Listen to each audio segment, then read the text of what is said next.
केवल शुभम जी का है, आरती का है? और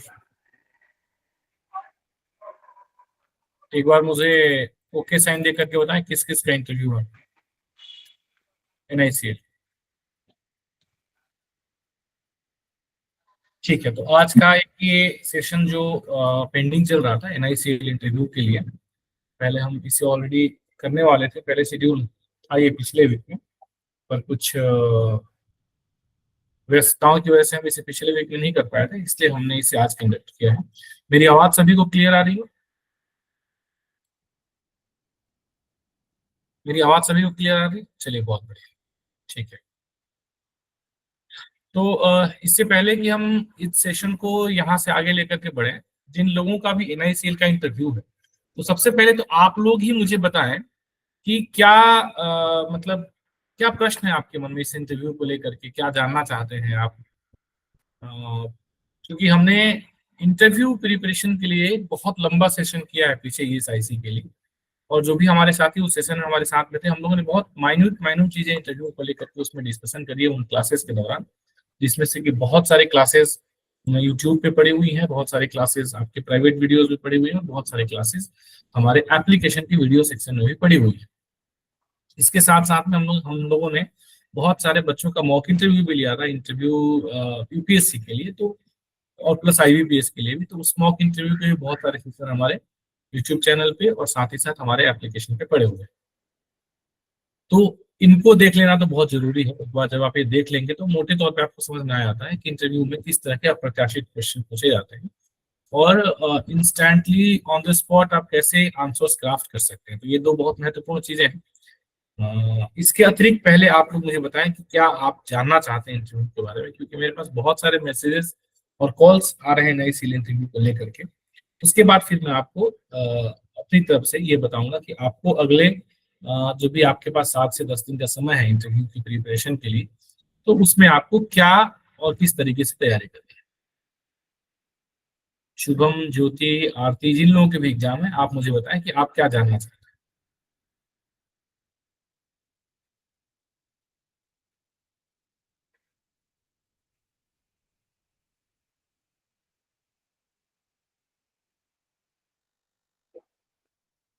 सर अभी तो कुछ जो जानकारी ऐप में वीडियो देख करके जो प्राप्त हुई है हैं। ठीक है। उसमें तैयारी करना है। उसमें तो हमको आगे तैयारी करना है, उसके बाद अभी और जो फर्दर डाउट्स आएंगे फिर उस बारे में डिस्कस करेंगे सर। अभी तो ठीक उतनी इन्फॉर्मेशन जैसे राजभाषा अधिनियम, राजभाषा नियम और एनआईसीएल से संबंधित बातें और ठीक इनके अतिरिक्त चीजें ही पूरी पूरी तरह से भी जानकारी नहीं हो पाई है। और ठीक इसके अतिरिक्त सर निवेदन ये रहेगा कि जब हम लोग अभी तैयारी कर लें और एक हफ्ते बचे तो अगर संभव हो सके आपके लिए तो आप एक interview session, mock interview session conduct कर सकते हैं तो ये हमारे लिए बहुत सौभाग्य की बात होती है सर, हम्म, क्योंकि इससे हमको अपनी तैयारी को जांचने परखने का अवसर मिल सकता है। हम्म। तो ठीक है, ऐसा और बताएं, निवेदन था आरती सर बताएं। आपसे। जी सर। सर मैं बोल रही थी कि जिस तरह जैसे यूपीएससी में अनुवाद पे फोकस किया गया, सर इसमें अगर एनआईसीएल में ये इंश्योरेंस संबंधित कुछ क्वेश्चन आंसर मिल जाते और फिर प्रैक्टिकल क्वेश्चन से, मतलब वो लोग प्रैक्टिकल क्वेश्चन ज़्यादा पूछ रहे थे, तो उससे कैसे डील किया जाए सर? तो वो इंस्टेंट दिमाग में उस समय नहीं आ पाता है। हाँ, जैसे कि मुझसे पूछा गया था सर कि जो चिकित्सा मेडिकल की पढ़ाई हिंदी में हो रही है, तो उस पर आपके क्या विचार है? तो ये सब क्वेश्चन से मतलब अच्छी तरह से, मतलब मैंने तो बता दिया लेकिन अच्छी तरह से उससे डील नहीं कर पाई सर, ऐसे ऐसे क्वेश्चन। क्या बताया था आपने?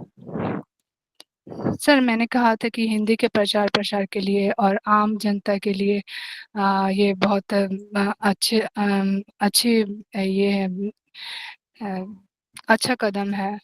बस इसी तरह से घुमा फिरा के बोल दिया था सर।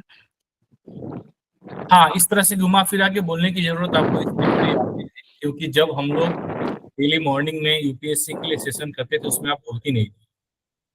नहीं सर, मैं सारे रिकॉर्डेड वीडियो देखती हूँ सर। आप देखती थी ना, मैं बोलती तो हाँ हाँ देखती थी सर। बोलती तो नहीं थे। नहीं, मैं और रात वाली क्लास होती थी तो मैं बोलती थी सर। मैं सुबह मॉर्निंग में क्लास नहीं कर पाती थी, इसलिए रिकॉर्डेड वीडियो देखती थी और देखिए ऐसा रात है वाले कि सेशन हाँ, में ऐसा मैं है बोलती थी सर।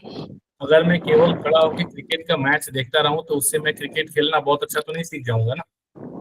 सर मैं बोलती थी सर, उसमें शशिकांत जी थे और तो इस रोहित तरह जी के जो थे, प्रश्न, राजेश जी थे। हाँ मैं अगर आपको बताऊं सच में, इस तरह के जो प्रश्न होते हैं ना, जो तथ्यात्मक नहीं होते हैं, वह आपके लिए वरदान की तरह है।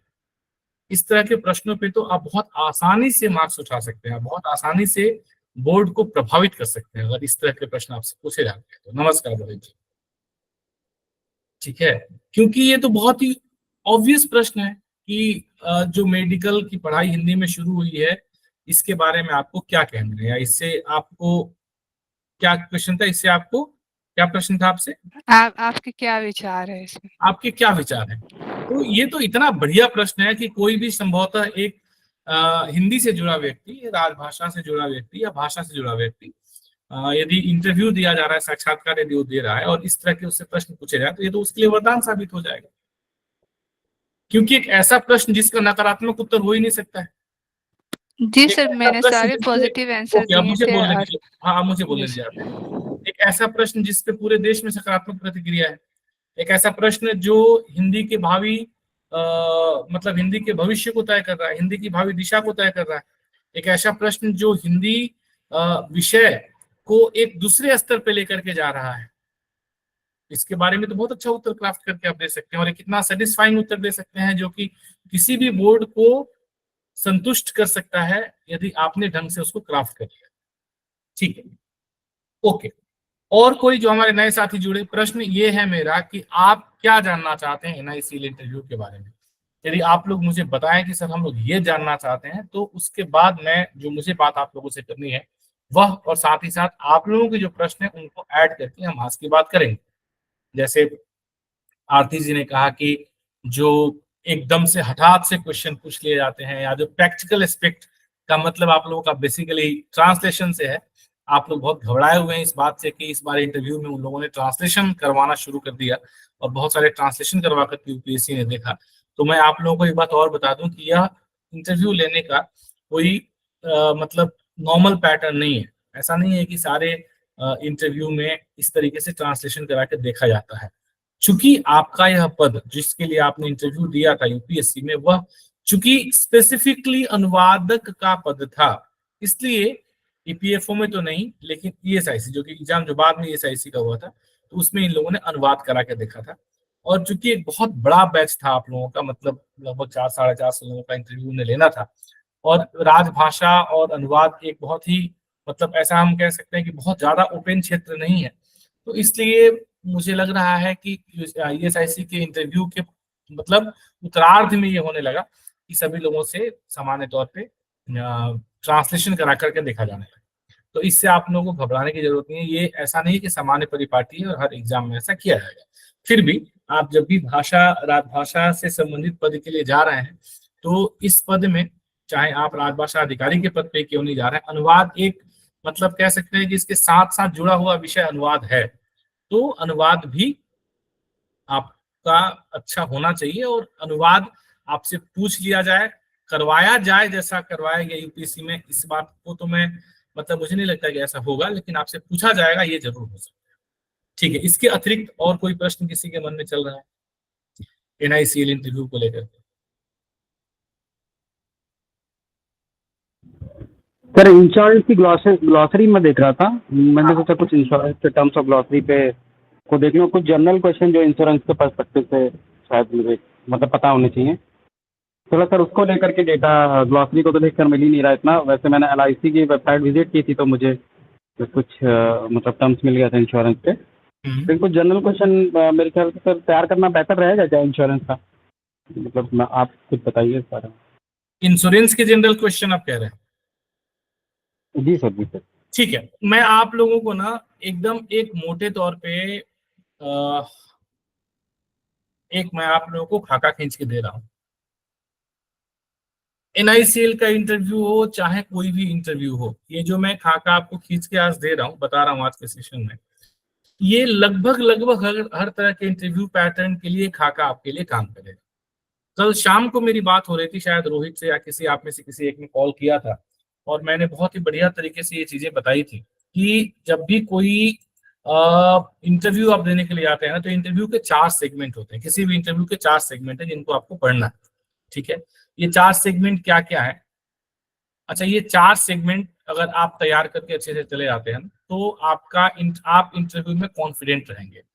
इंटरव्यू में मैं बार बार कहता हूं कि इंटरव्यू में सबसे ज्यादा इंपॉर्टेंट होता है आपका कॉन्फिडेंट रहना, आपका ये समझ पाना कि आप जानते हैं, आपका ये समझ पाना कि आपके पास कंटेंट है, आपका ये समझ पाना कि बोर्ड जो पूछेगा आप उसका जवाब दे पाने में सक्षम है। जब ये विश्वास आपके अंदर रहता है ना, तो कहीं ना कहीं वह आपके चेहरे की भावों से परिलक्षित होता है और कहीं ना कहीं वह इंटरव्यू बोर्ड को प्रभावित करता है। समस्या क्या आती है, बार बार मैं इस बात को दोहराता हूं कि interview is not about judging your knowledge, interview is not about checking your knowledge. आपने अपने नॉलेज की परीक्षा दे दी है, आपने जो अपनी लिखित परीक्षा दी है उसमें आपके नॉलेज के स्तर को जांच कर लिया गया है। तो फिर इंटरव्यू किस लिए होता है? इंटरव्यू यह देखने के लिए होता है कि जो नॉलेज आपके पास में है, क्या उस नॉलेज के प्रैक्टिकल इंप्लीमेंटेशन करने के लिए कैपेबल हैं आप? क्या उसको प्रैक्टिकली आप उस अपने नॉलेज को उस ऑर्गेनाइजेशन के लिए यूज कर पाएंगे या नहीं कर पाएंगे? या फिर ये कि क्या आपके व्यक्तित्व में वे सारे गुण हैं कि आप किसी ऑर्गेनाइजेशन के लिए एक असेट साबित हो सकते हैं? या फिर ये कि अगर वह ऑर्गेनाइजेशन आपको एक अधिकारी के तौर पे चयनित कर ले तो आप उसके ऊपर भार बन के रह जाए? क्या आप अपने अनुभव से, आप अपनी प्रतिभा से, आप अपने ज्ञान से, आप अपने कार्यों से, आप अपनी मेहनत से उस ऑर्गेनाइजेशन के लिए कुछ बेहतर कर सकने की स्थिति में हैं, कर सकते हैं या नहीं कर सकते हैं? क्या आपके उस ऑर्गेनाइजेशन में रहने से उस ऑर्गेनाइजेशन का माहौल और बेहतर हो सकता है, या आप कहीं ना कहीं जाकर के उसको बिगाड़ने वाले हैं? ठीक है, तो ये बहुत सारे ऐसे soft aspect of your personality होते हैं जो इंटरव्यू बोर्ड जज करना चाहता है आपसे बात करके, है ना। क्योंकि अगर आपके नॉलेज को ही चेक करना होता तो रिटेन एग्जाम 1 घंटे का और बढ़ा लेते, क्या आवश्यकता थी इंटरव्यू की? या फिर एक उन्होंने रिटेन एग्जाम ले लिया, एक और ले लेते। अगर एलिमिनेशन ही करना होता कि नहीं सर एलिमिनेशन करना है, पोस्ट तो कम है, तो एक और एग्जाम ले लेते, बेहतर उसमें आपका नॉलेज जज हो पाता है। तो क्यों आपको सामने बिठा करके आपकी आंखों में आंखें डाल के बात करके और वो आपके बारे में जानना चाहते हैं? क्या जानना चाहते हैं वो आपसे? भी आपको आपके सामने बिठा करके, अपने पास बुला करके, खुद अपना बैठ करके, आपकी आंखों में आंखें डाल करके they want to communicate you. वो आपसे बात करके आपके अंदर के व्यू को देखना चाहते हैं कि आप हैं क्या। ऐसा तो नहीं कि आप एक ऐसे व्यक्ति हैं जिनको लेने के बाद ऑर्गेनाइजेशन को जिंदगी भर पछतावा हो कि कहां से कहां हमने इसे सिलेक्ट कर लिया। तो और एक लाइन में जो मैंने शुरू में कह दिया कि they want to check whether you can be an asset to their department, to their organization or not, कि आप भार बन के रह जाए। तो इसको कैसे जांचा जाएगा? इसको जांचने के लिए फिर प्रश्न बनते हैं। प्रश्नों का उत्तर क्या देते हैं आप, ये कम इंपॉर्टेंट होता है इसकी तुलना में ये कि आप प्रश्नों का उत्तर कैसे देते हैं। यहाँ पे कैसे उत्तर देते हैं ज्यादा इंपॉर्टेंट होता है, क्या बोलते हैं ये थोड़ा गौण हो जाता है, क्योंकि यहाँ पे मार्किंग सिस्टम नहीं होती है ना उस तरीके से जैसे रिटर्न में होता है कि चलो आपने एक क्वेश्चन सही कर दिया आपको 1 नंबर मिल गया, 2 सही कर दिया 2 नंबर मिल गया। कोई फिक्स आंसर इसके होते नहीं है जो क्वेश्चन आपसे पूछे जाते हैं। हाँ, हो सकता है कि कुछ फैक्चुअल क्वेश्चन पूछ लिए जाए और ये भी हो सकता है कि आप उसका शायद सही जवाब ना दे पाए, पर उससे आपके इंटरव्यू पे बहुत ज्यादा नेगेटिव इम्पैक्ट नहीं आता है। हेलो, जी सर, आवाज आ रही है सर? मेरी आवाज सभी को आ रही है? हाँ सर, आ रही है। ठीक है, तो इसलिए जब आप इंटरव्यू की प्रिपरेशन करने चलते हैं तो हम लोग क्या है ना कि बेवजह चीजों में दिमाग लगाते रहते हैं। जिन लोगों ने हमारे साथ में यूपीएससी जेटीयू की प्रिपरेशन करी होगी, जिन्होंने हमारे क्वेश्चन बैंक देखे होंगे, उन्होंने एक पैटर्न नोटिस किया होगा कि हमने 4 सेगमेंट में क्वेश्चन दिए थे। सबसे पहला सेगमेंट जो क्वेश्चन का होता है वह होता है आपका पर्सनल प्रोफाइल, आपका पर्सनल प्रोफाइल, ठीक है, पर्सनल प्रोफाइल, इसको आप रिज्यूम कह सकते हैं, है ना, आपका पर्सनल रिज्यूम, या आप इसको बायोडाटा कह सकते हैं। अब इसमें क्या क्या होता है पर्सनल प्रोफाइल या रिज्यूम या बायोडाटा के अंतर्गत क्या क्या आता है, अगर हम देखें तो इसमें क्या क्या आता है, तो अगर आप इसमें देखेंगे तो इसमें सबसे पहले शुरू होता है आपके नाम से। आपका नाम, जैसे हमारे एक साथी हैं अभी एम्स में जेटीओ हैं, उनका नाम संस्कार है, तो उनसे प्रश्न पूछ लिया गया था कि आप जितने संस्कार होते हैं सभी संस्कारों के नाम बताएं। अब इसका क्या लेना देना है ट्रांसलेटर की पोस्ट से, मुझे बताएं। इस पद से कुछ लेना देना ही नहीं है, लेकिन चूंकि उनका नाम संस्कार है तो उनसे पूछ लिया गया, बहुत संभावित है। और मैं बार बार ये बात कहता था और इसी कारण उसने सारे संस्कार के नाम उसने याद किए थे, वो समझ रहा था कि मेरे नाम से जुड़ी हुई चीज। तो अगर आपके नाम से जुड़ा हुआ इस तरह से प्रश्न आपसे पूछ लिया गया और आप तैयार हैं और आपने बता दिया, आप समझ रहे हैं कितना पॉजिटिव इंपैक्ट आप डालेंगे बोर्ड के ऊपर, कि आप अवेयर हैं अपने बारे में, अपने नाम के बारे में, अपनी सराउंडिंग्स के बारे में। आप जानते हैं कि क्या चल रहा है आपके आसपास की दुनिया में। आप चीजों को माइन्यूटली ऑब्जर्व करते हैं, उनके बारे में सोचते हैं, उनका ध्यान रखते हैं। आप केवल ऐसा नहीं कि बस किताबों में लगे रहते हैं कि जो किताबी नॉलेज है उसको मैं अपने अंदर भर लूं, बस दैट्स इट। वह काम करता है, लेकिन एक लेवल के बाद में किताबी नॉलेज के अलावा आपका जो सराउंडिंग्स नॉलेज है, आसपास के वातावरण के प्रति आपकी जो जागरूकता है, वो बहुत ज्यादा काम करती है और उसकी बहुत ज्यादा इंपॉर्टेंट आपके कार्य जो भी काम करते हैं उसमें भी कहीं ना कहीं हो जाती है। तो आपके नाम से शुरू होता है, फिर आप किस शहर से आते हैं, आप किस राज्य से आते हैं, आप किस क्षेत्र से आते हैं। अब चूंकि ये भाषा से संबंधित पद है तो वहां की भाषा क्या है, वहां की बोली कौन सी है, उस भाषा या बोली के कोई प्रसिद्ध साहित्यकार, कवि, लेखक इत्यादि हुए या नहीं, या आप जिस क्षेत्र से आते हैं उस क्षेत्र से जुड़े कोई ऐसे व्यक्ति, कोई ऐसी विभूति जिनका नाम उल्लेखनीय हो भारतीय इतिहास में, या मतलब किसी भी तरीके से, तो उनके बारे में आप क्या जानते हैं। ऐसी कोई घटना आपके क्षेत्र में घटी हो हाल फिलहाल में, या कुछ दिन पहले, या उससे पहले, या कभी भी, तो उसके बारे में जानकारी आपके पास पूरी तरीके से होनी चाहिए। तो ये आपका सबसे पहले आ जाता है पर्सनल प्रोफाइल में, आपका नाम, आप कहाँ से बिलोंग करते हैं, किस शहर से आते हैं, सारी चीजें आ जाती हैं। उसके बाद में आ जाता है इसी में आगे फर्दर आपका एजुकेशनल क्वालिफिकेशन। आपके एजुकेशनल क्वालिफिकेशन में आपने कहाँ तक पढ़ाई करी, कहाँ से पढ़ाई करी, अगर उसमें कोई उल्लेखनीय बात है तो वह उसके बारे में क्वेश्चन बन सकता है। ठीक है, तो जो भी आपका अपना एजुकेशनल क्वालिफिकेशन है उसके बारे में आपको तैयारी करके जाना है। कई बार ये प्रश्न मेरे से आता है कि सर मैं तो पीएचडी कर रहा हूँ, तो मैं बताऊं कि नहीं बताऊं कि मैं पीएचडी कर रहा हूँ कि नहीं कर रहा हूँ। तो एक हमारे साथ में यूपीएससी की ही मैं बात कर रहा हूँ, एक लड़की गई थी, वो अभी पीएचडी परस्यू कर रही है, अभी ऑलरेडी वो चल रहा है, उसका पीएचडी कंप्लीट नहीं हुआ। तो उससे जैसे उसने बताया कि मैं पीएचडी फला फला विषय में कर रही हूँ, वे लोग उसी विषय में उससे पकड़ के बैठ गए और उन्होंने निरंतर उससे केवल उसकी पीएचडी के बारे में प्रश्न पूछा। अभी उसकी पीएचडी का तीसरा या चौथा साल है, 3-4 साल से वो जिस विषय पे शोध कर रही है, अगर उस विषय से प्रश्न उससे पूछा जाएगा तो जाहिर सी बात है कि शी विल फील कंफर्टेबल। उसने बहुत ही कंफर्टेबली जवाब दिया। लगभग 24 मिनट उसका इंटरव्यू चला, जिसमें से 15 से 17 मिनट तो केवल उसके पीएचडी के विषय से संबंधित प्रश्न उससे पूछे। तो कई बार हम लोग हेजिटेट कर जाते हैं कि सर मैंने ये किया है, मैं बोर्ड को बताऊं कि नहीं बताऊं। मैं बार बार कहता हूं कि आपने जो भी एजुकेशनल क्वालिफिकेशन लिया है जिसमें आप कंफर्टेबल है कि हाँ मैं ये बता सकता हूं इसके बारे में, देखिए हमेशा अच्छा बता सकता हूं, इसमें भी कई बार आपके मन में संदेह आता है सर बहुत दिन पढ़े हुए हो गया। इंटरव्यू में ना जो भी आप पढ़ रहे हैं, इंटरव्यू बोर्ड में आप इस बात को ध्यान रखेंगे कि डेप्थ से ज्यादा कवरेज इंपॉर्टेंट है। कोई एक सब्जेक्ट को कितना डेप्थ में आप पढ़ रहे हैं इससे मैटर नहीं करता, कितना कवरेज आप कर रहे हैं। मतलब एक ब्रॉड स्टडीज करनी है रादर देन डीप स्टडीज। ज्यादा चीजों को आप कवर कर लीजिए, डीप मत जाइए। आपको आपके पास किसी भी विषय पे ओवरव्यू है ना, चलेगा। आपको नील नहीं होना है, ब्लैंक नहीं होना है, बिल्कुल ऐसा ना हो जब कोई क्वेश्चन पूछ लिया है कि एक से दूसरी दुनिया का प्रश्न है क्या, मुझे तो इसके बारे में कुछ भी नहीं पता है। नहीं, क्योंकि एक विषय को यदि आप बहुत डीप डीप डीप भी जाके पढ़ रहे हैं तो जरूरी तो नहीं कि वो वहां पे टच कर दे। लेकिन अगर ब्रॉड आपने तैयारी करी और थोड़ा थोड़ा सबके बारे में पता है, कहीं से भी पूछ लिया गया, आपने थोड़ा सा भी उसके ऊपर प्रकाश डाला, तो उनको ये समझ में आ गया कि he is aware of the things, और वह आपके लिए सकारात्मक बन जाएगा। तो इसलिए यहाँ पे ये फिर से आपके लिए इंपॉर्टेंट हो जाता है कि आपके पास जो भी एजुकेशनल क्वालिफिकेशन है, अगर आप अब ऐसा है कि कोई एजुकेशनल क्वालिफिकेशन आपने यूं ही ले लिया और बिल्कुल उसके बारे में आप नील बट्टा सन्नाटा है, मतलब आपसे कुछ भी पूछ दिया गया, मतलब ये कि ये जैसे आपने कह दिया कि मैंने साइकोलॉजी सब्जेक्ट लिया था ग्रेजुएशन में, पूछ दिया साइकोलॉजी का मतलब क्या होता है तो आपको नहीं पता। अगर आप इस स्थिति में है तब तो आप बिल्कुल ना बताएं। अदरवाइज अगर आप थोड़ी बहुत बेहतर स्थिति में तो आप जरूर बता सकते हैं, क्योंकि आपकी क्वालिफिकेशन आपके रिज्यूम को थोड़ा वेट देती है, वेटेज उसका बनाती है। तो एक तो ये, तो इस तरीके से आपको अपने एजुकेशनल बैकग्राउंड जो आपका है उसके ऊपर थोड़ी सी तैयारी यहाँ पे करनी है।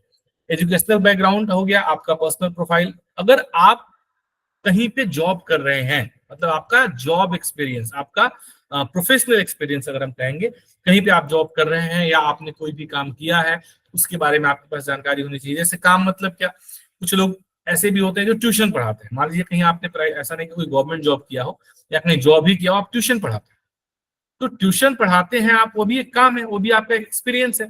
तो अगर आप उसको, उसका भी उल्लेख करते हैं और उससे संबंधित प्रश्न पूछा जाता है, और अगर आप ठीक से बता पाते हैं, उन प्रश्नों का जवाब दे पाते हैं कि भाई आपका टीचिंग एक्सपीरियंस कैसा रहा, आपने बच्चों को कैसे हैंडल किया, आपको क्या चुनौती लगी जब आप पढ़ाते थे, है ना, क्या आपको लगता है कि आप एक बेहतर शिक्षक बन सकते हैं rather than एक राजभाषा अधिकारी के, या इस तरह के कोई प्रश्न, और आपको लगता है कि हाँ आप इन प्रश्नों को हैंडल कर सकते हैं, तो आप उसके बारे में जरूर बताएं। और यदि आप कहीं कार्यरत हैं तब तो आपके लिए निश्चित तौर पे जानना जरूरी है कि जिस ऑर्गेनाइजेशन में आप हैं उसके बारे में सारी जानकारी आपके पास में मोटे तौर पे, अगेन मैं बात कर रहा हूँ डीप नहीं, मोटे तौर पे आपके पास में जानकारी होनी चाहिए। मोटे तौर पे जानकारी का मतलब क्या है? मोटे तौर पे जानकारी का मतलब ये है कि आपको ये कि वो जो ऑर्गेनाइजेशन है जहाँ पे आप काम कर रहे हैं, जहाँ का आपके पास एक्सपीरियंस है, वह ऑर्गेनाइजेशन कब स्टेब्लिश हुआ, किस एक्ट के तहत स्टेब्लिश किया गया, किस मिनिस्ट्री के तहत में काम कर रहा है, उसका कोर काम क्या है, कब से काम कर रहा है, कितनी ब्रांचेज है, कहाँ कहाँ पे चल रहा है, कौन कौन से लोग उससे सीधे डायरेक्टली कनेक्टेड है, उसके उससे जुड़ी हुई सरकार की और कौन कौन सी स्कीम्स चल रही हैं, या आपके ऑर्गेनाइजेशन की कौन कौन सी स्कीम चल रही है जो सीधे लोगों से जुड़ी हुई है, या इस तरह की तमाम बातें जो आपको एक ऑर्गेनाइजेशन के एम्प्लॉय होने के नाते आपके मतलब ये अपेक्षित है कि आप इसे जानते होंगे कम से कम। तो इतनी जानकारी आपको आपके ऑर्गेनाइजेशन के बारे में होनी चाहिए। मतलब आप किसी ऑर्गेनाइजेशन के लिए काम कर रहे हैं, मान लीजिए जैसे हमारे ऋतुराज हैं, वह एएफएमएसडी के लिए काम कर रहे हैं, आप arm forces medical store depot के लिए मान लीजिए काम कर रहे हैं, तो अब इनको पता तो होना चाहिए ना कि एएफएमएसडी की शुरुआत कब हुई, क्यों हुई, उसका पर्पस क्या था, उसके मैंडेट्स क्या है, उसका ऑब्जेक्टिव क्या है, वो क्यों काम कर रहा है, क्या काम करता है, कितनी उसकी ब्रांचेज है, कहाँ कहाँ पे काम करता है, उसको लेकर के क्या पॉलिसी सरकार की चल रही है, वो उससे सीधे सीधे लोगों का क्या कनेक्शन है, उससे लोगों का क्या भला हो रहा है, या फौज को उससे क्या फायदा हो रहा है, वगैरह वगैरह वगैरह। तो ये जो बेसिक चीजें हैं जो जानना अपेक्षित है एक किसी भी सामान्य एम्प्लॉय के लिए भी, वह तो आपको जानना चाहिए। भले ही आप पॉलिसी के बारे में कोई गूढ़ बातें न जानते हो, या उससे संबंधित कोई ऐसी चीज जो आने वाले भविष्य में कोई प्लानिंग उसकी है उसके बारे में आप न जानते हो, वो अलग है, लेकिन सामान्य चीजें। तो ये आप जहां पर भी काम कर रहे हैं उसके बारे में आपके पास मतलब आपका जो प्रोफेशनल एक्सपीरियंस है उसके बारे में आपको जानना है। तो ये सब कुछ आपके पर्सनल प्रोफाइल का पार्ट होगा, सब कुछ। ये पूरा मैं एक सेगमेंट की बात अभी कर रहा हूँ, आपके नाम से लेकर के और मैं आपके प्रोफेशनल एक्सपीरियंस तक की बात कर रहा हूँ। और इसके अलावा जैसे आपने अपनी हॉबी डाल दी, जिसके बारे में हमने पिछले सेशन में भी एक बार चर्चा करी थी, कि आपकी हॉबी क्या है। मान लीजिए आपने डाल दिया आपका मतलब एरिया ऑफ इंटरेस्ट क्या है, आपने जो भी अपने रिज्यूमे यदि डाला हुआ है, तो उन सब चीजों के बारे में भी आपके पास में मतलब उसकी तैयारी भी आपको करके जानी है। तो ये आपका पहला एस्पेक्ट पूरा हो गया, that is your personal profile. ठीक है, अब हम आते हैं दूसरे। अब इस पहले एस्पेक्ट के बारे में किसी के पास कोई भी प्रश्न हो तो आप मुझे बताएं। पहला पर्सनल प्रोफाइल जो मैंने कहा, इसमें सारी बातें कवर हो गई, इसमें किसी का कोई प्रश्न हो तो आप मुझे बताएं।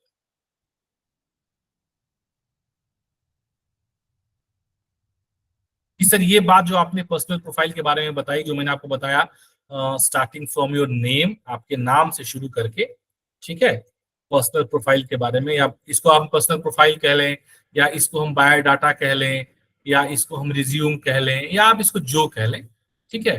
तो इसमें आपके नाम से शुरू होता है, नाम, आपका एजुकेशनल क्वालिफिकेशन, है ना, आप जिस सिटी से या जिस स्टेट से आते हैं, तो ये सब कुछ इसके बारे में हो गया। फिर आपका अपना जो वर्क एक्सपीरियंस है वह, है ना, ये सब आपके पर्सनल प्रोफाइल का हिस्सा हो गया। इससे रिलेटेड कोई प्रश्न है तो मुझे बताएं। मेरी आवाज आ रही है ना सभी को क्लियर? हेलो जी सर, आ रही है, आ रही है जी, सर। क्योंकि मैं प्रश्न पूछ रहा हूँ, आप में से कोई कुछ बोल नहीं रहा है। नहीं सर, यहाँ तक तो डाउट क्लियर है एकदम, क्लियर है, क्योंकि सर ठीक है, हाँ पहले ओके, चीजें सर हो भी चुकी हैं, तो यहाँ पे तो डाउट नहीं। Very fine very fine. अब आते हैं हम दूसरे एस्पेक्ट पे। दूसरे सर एक एस्पेक्ट डाउट था सर।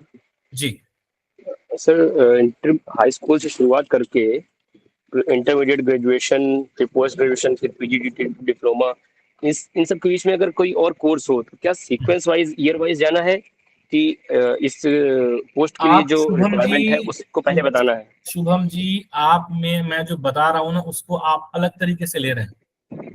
मैं आपको ऐसा नहीं कह रहा हूं कि आप उनको बैठ करके अपनी पूरी एजुकेशनल बैकग्राउंड बताने चल जाएं कि सर मैंने 2001 में मैट्रिक पास किया, 2003 में मैंने फ्लाई स्कूल सेंटर पास किया, फिर 2007 में मैंने मेरा ग्रेजुएशन किया, ये सब्जेक्ट मेरे पास ग्रेजुएशन में था, बीच में मैंने डिप्लोमा इन कंप्यूटर एप्लीकेशन भी किया, और फिर मैंने बीएड के लिए भी अप्लाई कर दिया था, और फिर मैंने एलिमेंट्री मैथमेटिक्स में भी एक डिप्लोमा करना शुरू कर दिया था, और उसके बाद फिर मैंने मेरा मास्टर्स किया और फिर पीजीडीटी किया। ऐसा बताने की कोई आवश्यकता नहीं है उनको। आप मैं आपसे अभी मैं आपसे ये नहीं बता रहा हूं आपको कि आपको क्या जवाब देना है, मैं आपको ये बता रहा हूं कि आपको क्या पढ़ना है, तैयारी किस चीज को करके जाना है। इनमें से जब कोई प्रश्न आपसे पूछा जाएगा तो you should be ready with the answer. जी सर। आप समझ रहे हैं? क्योंकि मैं आपको ये थोड़ी बता रहा हूँ कि आप ये चीजें बतानी है जाकर के, इंटरव्यू बोर्ड बोले कि भैया तुम पूछो कुछ भी बताऊंगा मैं, वही जो अभिषेक सर ने बताया है। ऐसा तो नहीं है। आपको मैं ये चीज बता रहा हूं अभी इस सेशन में कि आपको क्या पढ़ना है, तैयार क्या करना है। तैयार का मतलब क्या हुआ कि मान लीजिए कि आपने इकोनॉमिक्स से अपना ग्रेजुएशन किया है, मान लीजिए मैं एक बात कह रहा हूँ, आपने अर्थशास्त्र पढ़ा और आपने एक इंग्लिश सब्जेक्ट पढ़ लिया अपने ग्रेजुएशन में, तब तक आपको आपका कोई साथी मिल गया जो कि कहीं बढ़िया अनुवाद अधिकारी, राजभाषा अधिकारी के पद पे, उसने बोला कि अरे कहाँ तुम इकोनॉमिक्स पढ़ रहे हो यार, सुबह हिंदी पढ़ लो, बढ़िया हमारे क्षेत्र में आ जाओ, देखो आसानी से नौकरी मिल जाती है, कम कंपटीशन है, आप जल्दी नौकरी मिल जाती है। तो आपने कहा ठीक है बढ़िया भाई, आपने कर लिया हिंदी से ग्रेजुएशन। अब आपके लिए प्रश्न बन गया इंटरव्यू का। क्या प्रश्न बना कि आपने इकोनॉमिक्स से ग्रेजुएशन किया था और हिंदी से मास्टर्स क्यों किया, क्या दिक्कत थी, आप इकोनॉमिक्स से मास्टर कर ले। और जब आपने इकोनॉमिक्स सब्जेक्ट रख करके ग्रेजुएशन किया तो आप हिंदी के क्षेत्र में क्यों आना चाहते हैं, आप क्यों नहीं इकोनॉमिक्स के क्षेत्र में जाते हैं? Why don't you opt? तो ये क्वेश्चन बन सकता है ना, संभावित प्रश्न है, तो आपको इसका जवाब तैयार करके रखना है। ये मैंने एक उदाहरण दिया, इस तरह के अन्य लोगों के साथ भी हो सकता है। उन लोगों के साथ विशेषकर जिनके पास में मान लीजिए कि जिन्होंने हिंदी या इंग्लिश दोनों में किसी विषय के साथ में अपना मास्टर्स नहीं किया है, जिन्होंने कंप्यूटर साइंस से मास्टर्स कर लिया, ऐसे भी मित्र हैं हमारे जिन्होंने बीटेक किया हुआ है, मतलब बीटेक करके और फिर किसी अदर साइंस सब्जेक्ट में अपना मास्टर्स किया हुआ है, एंड वे एलिजिबिलिटी क्राइटेरिया पूरा कर रहे हैं, हिंदी इंग्लिश वाला जो इस एग्जाम के लिए अर्हता है उसको पूरा कर रहे हैं। तो उनसे प्रश्न बन जाएगा कि आप क्यों, अगर आपने साइंस पढ़ा तो आप क्यों नहीं विज्ञान के क्षेत्र में अपना करियर बना रहे हैं, क्यों आप भाषा के क्षेत्र में आना चाहते हैं? प्रश्न बन गया आपका। तो एजुकेशनल क्वालिफिकेशन से संबंधित प्रश्नों को तैयार करने का मेरा मतलब ये है। जो हमारे साथी जिनके पास प्रश्न बैंक होगा, जो मैंने दिया था यूपीएससी जेटीयू की तैयारी के दौरान, तो उनको ये बात पता होगी कि जो मैंने पहले 10 प्रश्न दिए थे उनमें ये सारी चीजें समाहित है उन प्रश्नों। ठीक है, कि आपसे आपके एजुकेशनल बैकग्राउंड के आधार पर क्या क्या क्वेश्चंस आपसे पूछा जा सकता है, ये आपको सोचना है और तैयार करना है। वैसे ही आपके प्रोफेशनल जो आपका वर्क एक्सपीरियंस है उसके आधार पे क्या क्या प्रश्न बन सकता है। अब यहाँ पे लगभग 25-30 लोग इस सेशन में है, मान लीजिए कि आप लोग अलग अलग काम कर रहे हैं, तो आप सभी के लिए अलग अलग प्रश्न बनेंगे प्रोफेशनल एक्सपीरियंस। ऐसा नहीं कि सबके लिए एक ही प्रश्न बनेगा, अलग अलग प्रश्न बन सकता है। जैसे उदाहरण के लिए मान लीजिए आप में से कोई एक साथी बताएं अगर आप कहीं पे कार्यरत है तो कि आप कहाँ पे कार्यरत है, फिर मैं बताता हूँ कि क्या प्रश्न बन सकने की संभावना है, और फिर आप बाकी लोग भी रिलेट कर सकते हैं अपने आप को उससे। सर जैसे मैं गवर्नमेंट प्रेस हाँ जी, मैं लिपिक के तौर पर कार्य कर रहा हूँ गवर्नमेंट प्रेस प्रयागराज में, और आप मुझे एक लिपिक के तौर पे गवर्नमेंट प्रेस आगरा में, आपसे ही मेरी कल शाम को बात हो रही थी ना शुभम जी? जी जी जी जी हाँ, तो आप एक लिपिक के तौर पे गवर्नमेंट प्रेस आगरा में काम कर रहे हैं। अब देखिए कितने सारे प्रश्न यहाँ से बनेंगे। आप गवर्नमेंट प्रेस आगरा में काम कर रहे हैं तो सबसे पहली बात, हाँ सबसे पहली बात ये कि गवर्नमेंट प्रेस आगरा की शुरुआत कब हुई, क्यों हुई, इसका उद्देश्य क्या था, क्या गवर्नमेंट प्रेस केवल आगरा में है या गवर्नमेंट प्रेस मतलब उत्तर प्रदेश गवर्नमेंट के पास और भी प्रेसेस हैं, आप एक्चुअली किन चीजों की छपाई करते हो। ठीक है, आप ये प्रश्न की भाई इसके लिए गवर्नमेंट को अपना प्रेस क्यों चाहिए, आज के डेट में तो आउटसोर्सिंग भी हो जाती है, किसी प्राइवेट एंटिटी से भी तो छपवाया जा सकता है। क्या आवश्यकता है सरकार को इतना अपना मैन पावर रिसोर्सेज खर्च करने का।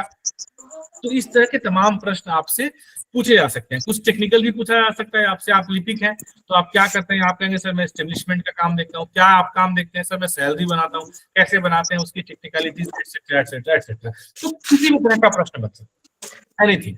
जिसमें से बहुत सारे ऐसे प्रश्न हैं जिनका उत्तर आपको स्वतः आता होगा, क्योंकि आप काम कर रहे हैं तो आपको आता होगा। लेकिन जब प्रश्न वहां पूछा जाता है तो उस समय कई बार हमें इन ऐसे प्रश्नों की आशा नहीं होती। हमें लगता है कि अरे हम तो आए हैं यहाँ पे भाषा अधिकारी का इंटरव्यू देने के लिए, तो हमसे ऐसे प्रश्न क्यों पूछे जाएंगे, और हम घबरा जाते हैं। कई बार हम लोग सरल प्रश्न, बबलू जी अपना माइक ऑफ कर लीजिए प्लीज। कई बार हम लोग सरल प्रश्न पे भी का भी उत्तर नहीं दे पाते हैं, घबरा जाते हैं। बबलू जी माइक ऑफ कर लीजिए प्लीज।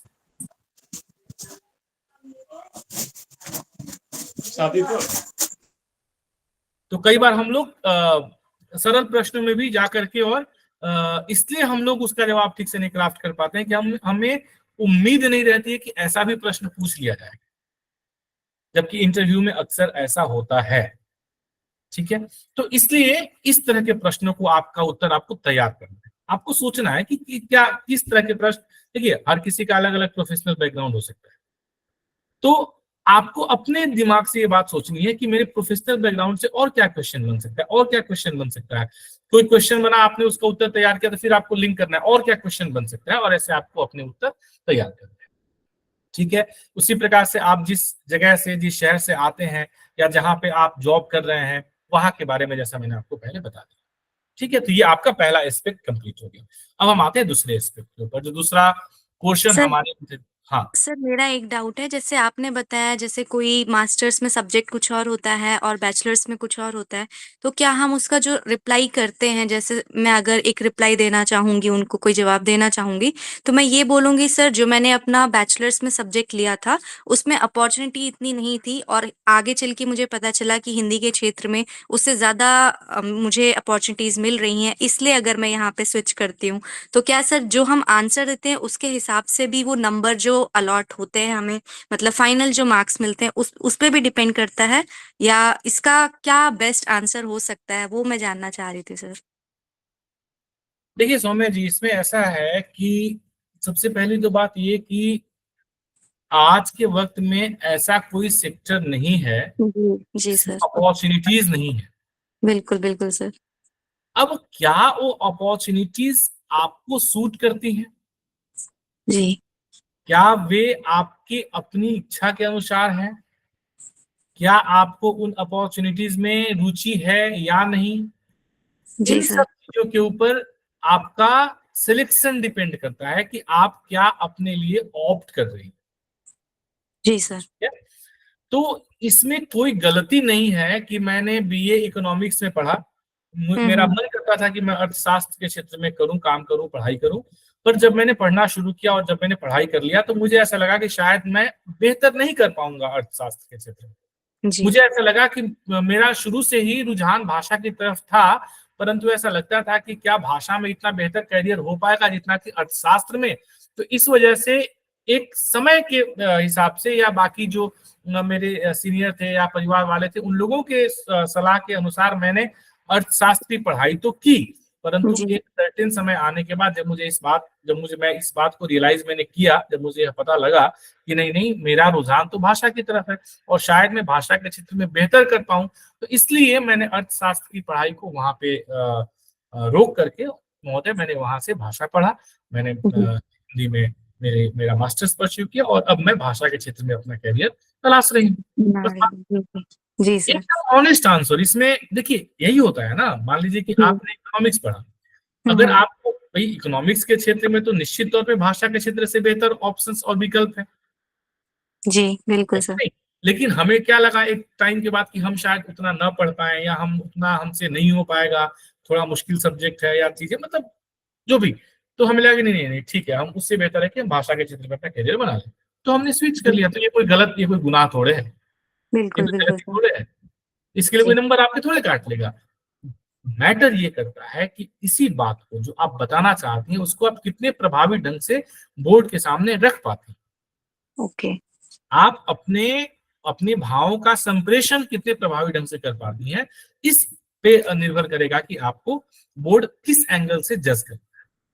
Ji sir. है ना। ऐसा तो नहीं कि आप मतलब उल्टा पुल्टा कुछ भी बोल करके और बोर्ड को जो है झूठ मूठ का इम्प्रेस करने का प्रयास कर रही हैं, जी जी। है ना। जैसे कई बार, पिछली बार मैं एक मॉक इंटरव्यू कर रहा था, तो हमारी एक साथी थी, वो ये बोल रही हैं कि मुझे बचपन से ही भाषा की सेवा करने की बहुत इच्छा थी, जज्बा था, ये था, ये बड़ी बड़ी बातें, बड़े बड़े शब्द, ये नहीं करना है, ये कभी नहीं करना है, ठीक जी है ना। सर। जी। आपको जो वास्तविक वस्तु स्थिति है वह आपको बताना है। एक और मैं बिल्कुल। मॉक इंटरव्यू कर रहा था, तो एक साथी बता रहे हैं कि मैं ब्रज के क्षेत्र से आता हूँ, ब्रज के क्षेत्र में साहित्य बहुत लोकप्रिय है और ब्रज का बच्चा बच्चा साहित्य से जुड़ा हुआ है, मैं भी उसी ब्रज के साहित्य से जुड़ा हुआ था, इसी कारणवश मैं कहीं और नौकरी करते हुए भी मेरा जुड़ाव हमेशा उस साहित्य से रहा और जो मुझे निरंतर अपनी तरफ खींचता रहा, और इसी कारणवश मैं चाहता हूँ कि मैं इस क्षेत्र में आऊँ। तो अनुवाद अधिकारी के पद में और साहित्य में क्या संबंध है, आप मुझे बताइए। बिल्कुल सर। कोई संबंध है? नो। आप तो साहित्यकार बनिए, आप जी कविताएं जी। लिखिए, आप कहानियां लिखिए। मतलब मैं देखिए, सब लोग सीख रहे हैं, वे भी सीख रहे हैं, मैं भी सीख रहा हूँ। हम सबको लगता है कि हम ये बोले तो बेहतर हो सकता है, लेकिन जब हम एक ऐसे प्लेटफॉर्म पे आते हैं और जब इस तरीके की हम लोग मेंटरिंग ट्यूटरिंग करते हैं, तो हमें समझ में आता है या हमने भी कहीं ना कहीं सीखा है, हमने भी इन चीजों को कभी ना कभी महसूस किया है या समझा है, अनुभव किया है, तो हम थोड़ा सा आपको करेक्ट कर सकते हैं या करने की स्थिति में हैं। तो कभी भी इस तरह की हाइपोथेटिकल बातें, बनावटी बातें, बहुत ना ऐसी बातें। अच्छा, एक और बहुत बड़ी गलती हम लोग इंटरव्यू के दौरान करते हैं, ऐसा और किसी के साथ हुआ था, मुझे याद नहीं है, किसी मॉक इंटरव्यू के दौरान ही, मतलब आप ही लोगों का एक्सपीरियंस है कि सर मैं एक कविता लिख के ले गया था और मैंने ना उन लोगों को अपनी कविता सुना ही दी। आपने कहा था ना कि अपनी बात बताना, तो मैंने ना उनकी बात ना सुनते हुए उनको अपनी कविता सुना के ही आ गया। तो मैंने बोला क्या सुना है आपने, आप सुनाइए। तो मैंने सुना तो मुझे वो कविता बिल्कुल पसंद नहीं आई। मतलब इंटरव्यू बोर्ड तो खैर बहुत ही अलग ही लेवल का होता है, मैं तो, हम लोग को तो बहुत छोटा दायरा है, लेकिन फिर भी जब मुझे वो पसंद नहीं आया तो इंटरव्यू बोर्ड को कैसे ही पसंद आए। लेकिन नहीं, मैंने लिखा है, मैं तो कविता लिख सकता हूँ, ये मेरी प्रतिभा है, आप देखो, मेरी प्रतिभा जानो, मैं बताना चाहता हूँ आपको कि ये मेरी प्रतिभा है, and that is the point we fail. अरे उनके पास एक्सरे मशीन है, वो जानने के लिए तो आपको बैठे हुए हैं, आपको कुछ बताने की जरूरत नहीं है उनको एक्स्ट्रा। जी जी। आप बस उनके प्रश्नों का जवाब नेचुरल तरीके से देते जाइए, बिल्कुल सामान्य बातचीत जैसे होता है ना कि ठीक है, दो तीन लोग बैठे हुए आपसे बातचीत कर रहे हैं, बस जी सर। एज इट इज की जैसे आप लड़के हैं और आपकी शादी के लिए जैसे तीन लोग आके बैठते हैं ना, शादी के लिए इंटरव्यू करते हैं, तो आप सामान्य तौर पे बैठ करके और जवाब देते रहते हैं, है ना। और ये प्रयास भी करते हैं कि कुछ मतलब ऐसा कोई बात मुंह से न निकल जाए जो मतलब कुछ क्या बोलते हैं उसको, इनफैक्ट उसका गलत हो। संस्कारहीन हूँ, हाँ, जी। जो मेरे संस्कार वो ठीक है, वो आप अपने आप को संभाल करके चल सकते, बिल्कुल go with the flow, not do not show off. एकदम सही रोहित जी बोल रहे हैं, उन्होंने मेरी बात को बहुत प्रिसाइज कर दिया, जो बात की मैं इतना सारा उदाहरण दे जी रहा हूँ, जी जी। उन्होंने प्रिसाइज करके बता दिया। क्या फ्लो के साथ जाए, एकदम नेचुरल, कोई बनावटीपन नहीं, कोई दिखावटीपन नहीं। जी सर। ये अंदर की प्रतिभा को वो अपने आप पढ़ लेंगे, समझ जाएंगे, पहचान लेंगे, उनके पास एक्सरे मशीन है। दे विल बिल्कुल sir. Understand, they will learn कि आपके अंदर क्या टैलेंट है, क्या प्रतिभा है, आप क्या कर सकते हैं, वो सब समझ जाएंगे। आपको अतिरिक्त कुछ भी दिखाने बताने की जरूरत नहीं है, ठीक है। अब हम सर लोग एक छोटा सा क्वेश्चन और है सर, जैसे हम इंटरव्यू स्टार्ट करते हैं तो मैंने जैसे प्रीवियस एक्सपीरियंस है मेरा एसओ इंटरव्यू का, तो उसमें मतलब मेनली क्वेश्चन ये है कि हमारी भाषा क्या होनी चाहिए। जैसे हम राजभाषा अधिकारी बनना चाह रहे हैं तो हम हिंदी में ही रहेंगे या फिर जिस क्वेश्चन मतलब अगर उन्होंने हमसे इंग्लिश में पूछा तो we should reply them in English, तो वो क्या उचित रहेगा सर? देखिए, इसमें मेरा जो सबमिशन है वो ये कि आप जिस भाषा में कंफर्टेबल हैं जी। आप उस भाषा में बात करें। निश्चित तौर पे यदि आप राजभाषा अधिकारी का परीक्षा देने जा रही हैं तो आप हिंदी में ज्यादा कंफर्टेबल होंगी। जहां तक मैं समझ पाता हूँ कि जो लोग भी राजभाषा अधिकारी के लिए एग्जाम्स दे रहे हैं उनकी हिंदी पे वो समझ रहे हैं कि मैं अच्छी हिंदी बोल सकती हूँ, बोलने की बात मैं कर रहा हूँ, बाकी लिखना और जी। नॉलेज तो छोड़ दीजिए, तभी वो राजभाषा अधिकारी के पद के लिए आ रहे हैं।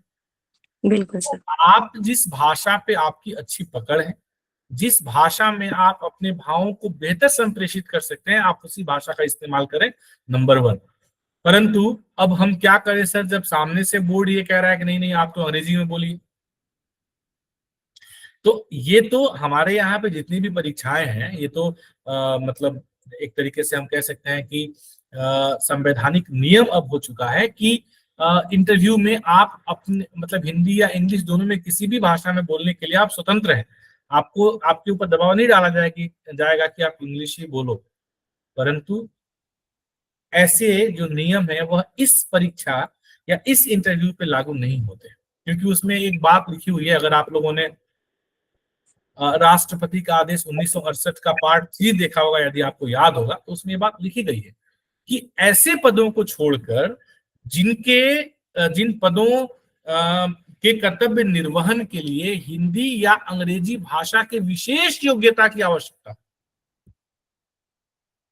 बाकी सभी पदों के लिए हिंदी या अंग्रेजी किसी में आप बोल सकते हैं या लिख सकते हैं, उसका माध्यम आप कुछ भी कर सकते हैं। लेकिन जिसके लिए हिंदी या अंग्रेजी दोनों में से किसी एक भाषा के विशेष योग्यता की आवश्यकता हो, यहाँ तो दोनों की आवश्यकता है। यहाँ तो पदी भाषा का है और दोनों भाषा के ऊपर समान अधिकार की अपेक्षा आपसे की जाती है। हालांकि ऐसा होता नहीं है, मतलब ऐसा विरला ही कोई व्यक्ति आपको मिले जो ये कहे कि मुझे हिंदी और अंग्रेजी दोनों ही भाषाओं पे समान अधिकार प्राप्त है। मतलब मैंने तो आज तक ऐसा किसी को देखा नहीं, अगर आपने देखा हो तो मुझे बताइए। लेकिन थोड़ा बहुत ऊपर नीचे होता है, पर आपसे अपेक्षा की जाती है कि दोनों भाषाओं पे आपका कमांड, अच्छा कमांड दोनों भाषाओं पे। तो अगर आपसे कह दिया गया कि नहीं आप अंग्रेजी में बोल के बताइए, तो ऐसी स्थिति में आपको बोलना है। तो सर हमें तो बोलना नहीं आता अंग्रेजी, क्या करेंगे? मतलब बोलना नहीं आता मतलब जैसे सौम्या जी हैं, अब सौम्या जी जो है वो बड़े शहर में रहती हैं, है ना। जी सर। इन्होंने बड़े अच्छे स्कूल में पढ़ाई करी है, इंग्लिश मीडियम से पढ़ा है इन्होंने, केंद्रीय विद्यालय से इनकी पढ़ाई हुई है सौम्या जी, अगर मैं गलत नहीं हूँ तो। जी सर, सर करेक्ट बोल रहे हैं आप। हाँ, आपकी अंग्रेजी 2 लाइन समझ के सुन के मैं समझ गया आप केंद्रीय विद्यालय से पढ़ी हुई है। जी सर। तो इन्होंने केवी से पढ़ा हुआ है और तो ये तो इंग्लिश बोल पाएंगे, इनको तो कोई दिक्कत ही नहीं है। बट हमारे बहुत से ऐसे साथी हैं जो इंग्लिश जानते तो अच्छा है, उनका इंग्लिश कॉम्प्रिहेंशन अच्छा है, वो इंग्लिश अच्छी लिख सकते हैं, वो ग्रामर उनका अच्छा है, पर जब बोलने की बारी आती है तो हो सकता है कि उनके पास फ्लो ना हो, वो फ्लुएंसी ना हो, तो वो क्या करेंगे? वो इंग्लिश नहीं बोलेंगे। क्यों नहीं बोलेंगे? उतनी फ्लुएंसी में ना बोलेंगे कोई बात नहीं, थोड़ा रुक के बोलेंगे, थोड़ा दिमाग में सोच करके जोड़ के बोलेंगे। और जब इंटरव्यू बोर्ड कहे कि नहीं आप तो इतने अच्छे से माफ कीजिएगा महोदय, जो मेरी कम्युनिकेटिव लैंग्वेज है, मेरी हिंदी में मेरा फ्लो अच्छा है, इंग्लिश मैं लिख पाती हूँ, समझ पाती हूँ, पर बोलने में थोड़ा सा मुझे तकलीफ है, ये इसको आपको एक्सेप्ट करने में हिचक नहीं होनी चाहिए। And it will not impact negative, क्योंकि आपका जो एडवर्टाइजमेंट था उसमें अर्हता में ये लिखा गया था क्या कि आपको अच्छी इंग्लिश बोलनी आनी चाहिए? नहीं नहीं सर। लिखनी आनी चाहिए, यस, वो जरूरी है। वो तो पूछा गया है कि आपके पास नॉलेज हो, आप लिखवा के देख लीजिए, मैं लिख सकती हूँ, लेकिन बोलना मैं बोल सकती हूँ, लेकिन वो फ्लो नहीं आएगा जो मुझे हिंदी में आएगा। मैं शायद अपने भावों को उतना बेहतर से एक्सप्रेस इंग्लिश में ना कर सकूं जितनी हिंदी में कर सकूं, लेकिन मैं करूंगी, मैं प्रयास करूंगी जरूर, ऐसा नहीं कि मैं छोड़ दूंगी।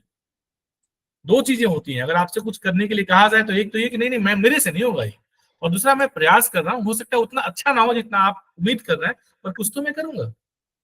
तो ये इस तरीके से आप इसको हैंडल कर सकते हैं, ठीक है। जी सर। सर मेरा ये क्वेश्चन इसलिए आया था क्योंकि जब मैंने एसओ का इंटरव्यू दिया था उसमें जो मैंने अपना इंट्रोडक्शन बताया था उसमें मैंने अपनी खूबियां बताने के लिए ये बता दिया था कि हिंदी और इंग्लिश के अलावा मुझे 2 रीजनल लैंग्वेजेस और आती हैं। तो वहां पे उन लोगों ने मुझे उलझाने की कोशिश की थी क्योंकि मुझे तेलुगु नहीं आता, मुझे कन्नड़ और पंजाबी लैंग्वेज आती है।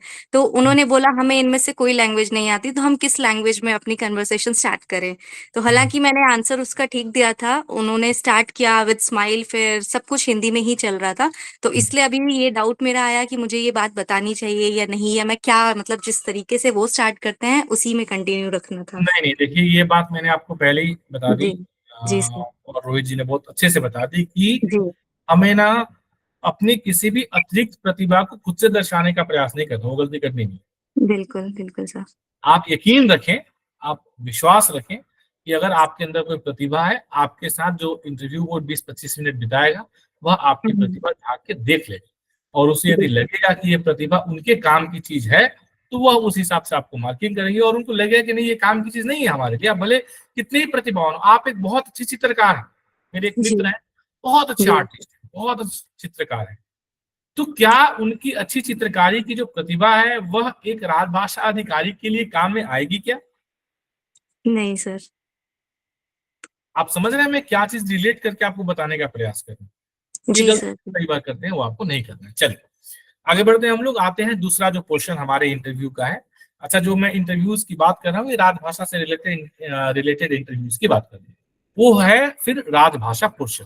क्योंकि आपके पद का नाम है राजभाषा अधिकारी, है ना। जैसे आप लोग बहुत परेशान हैं कि ट्रांसलेशन पूछा जा रहा है। क्यों पूछा जा रहा है? क्योंकि ट्रांसलेशन से जुड़ा हुआ पद है, पद का नाम ही अनुवाद अधिकारी है। यहाँ पे आपके पद का नाम है राजभाषा अधिकारी।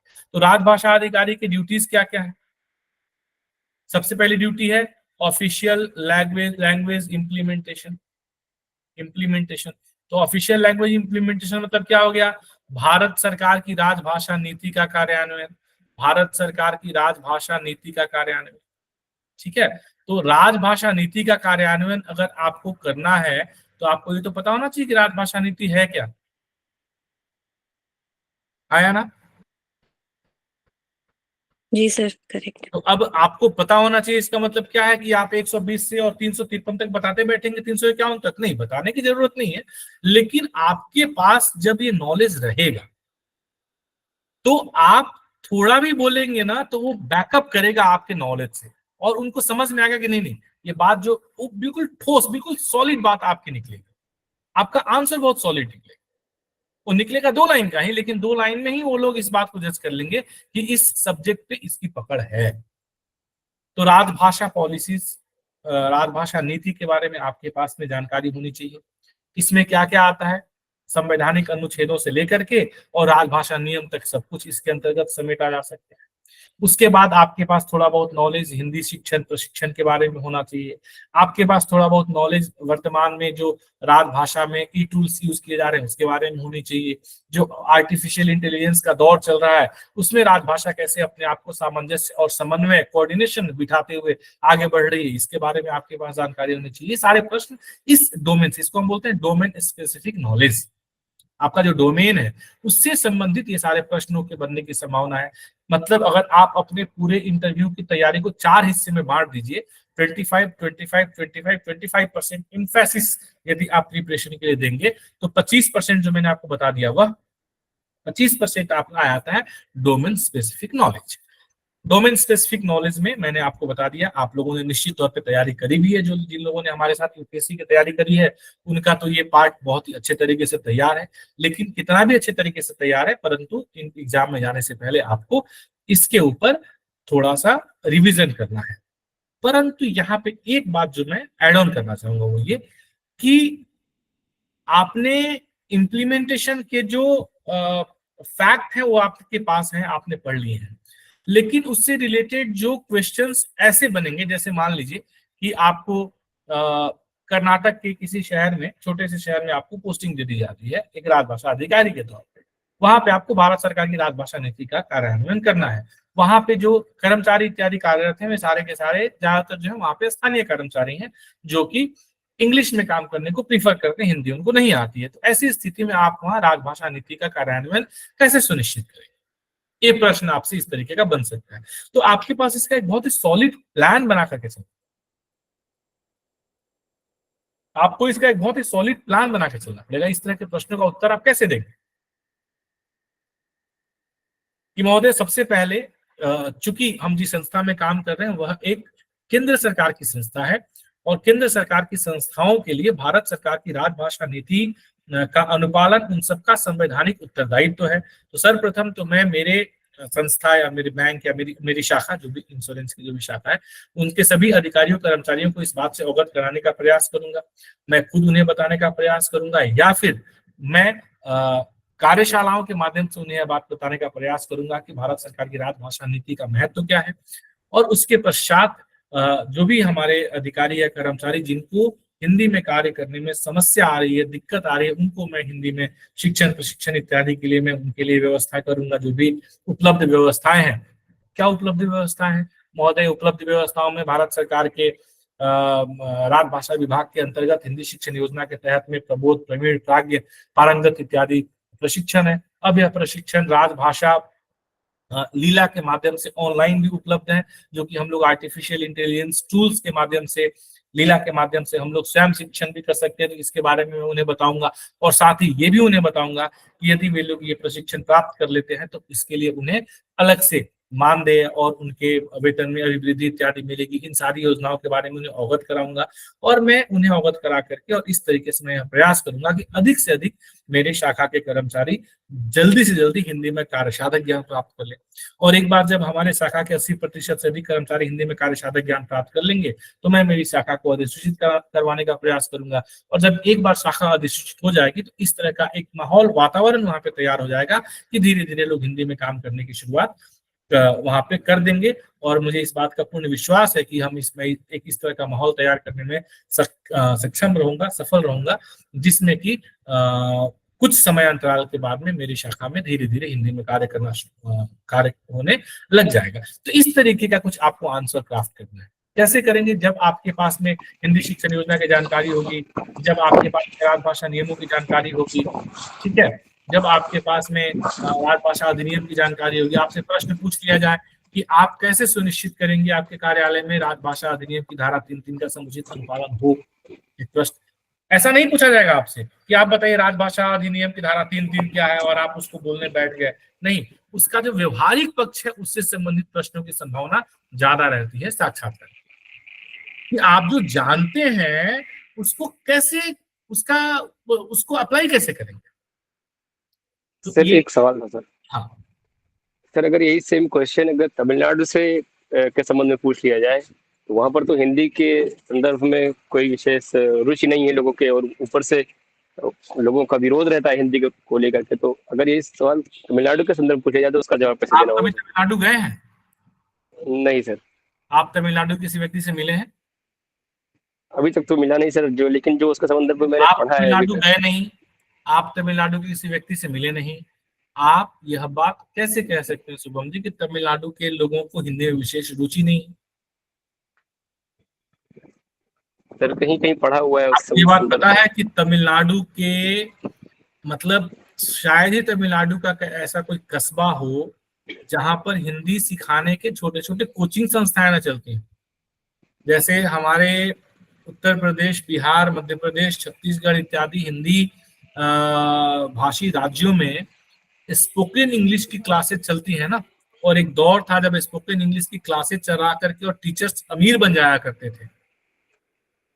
जैसे आजकल यूट्यूब के टीचर्स बड़े सेलिब्रिटी हो रहे हैं, उस समय कभी स्पोकन इंग्लिश के टीचर सेलिब्रिटी हुआ करते थे।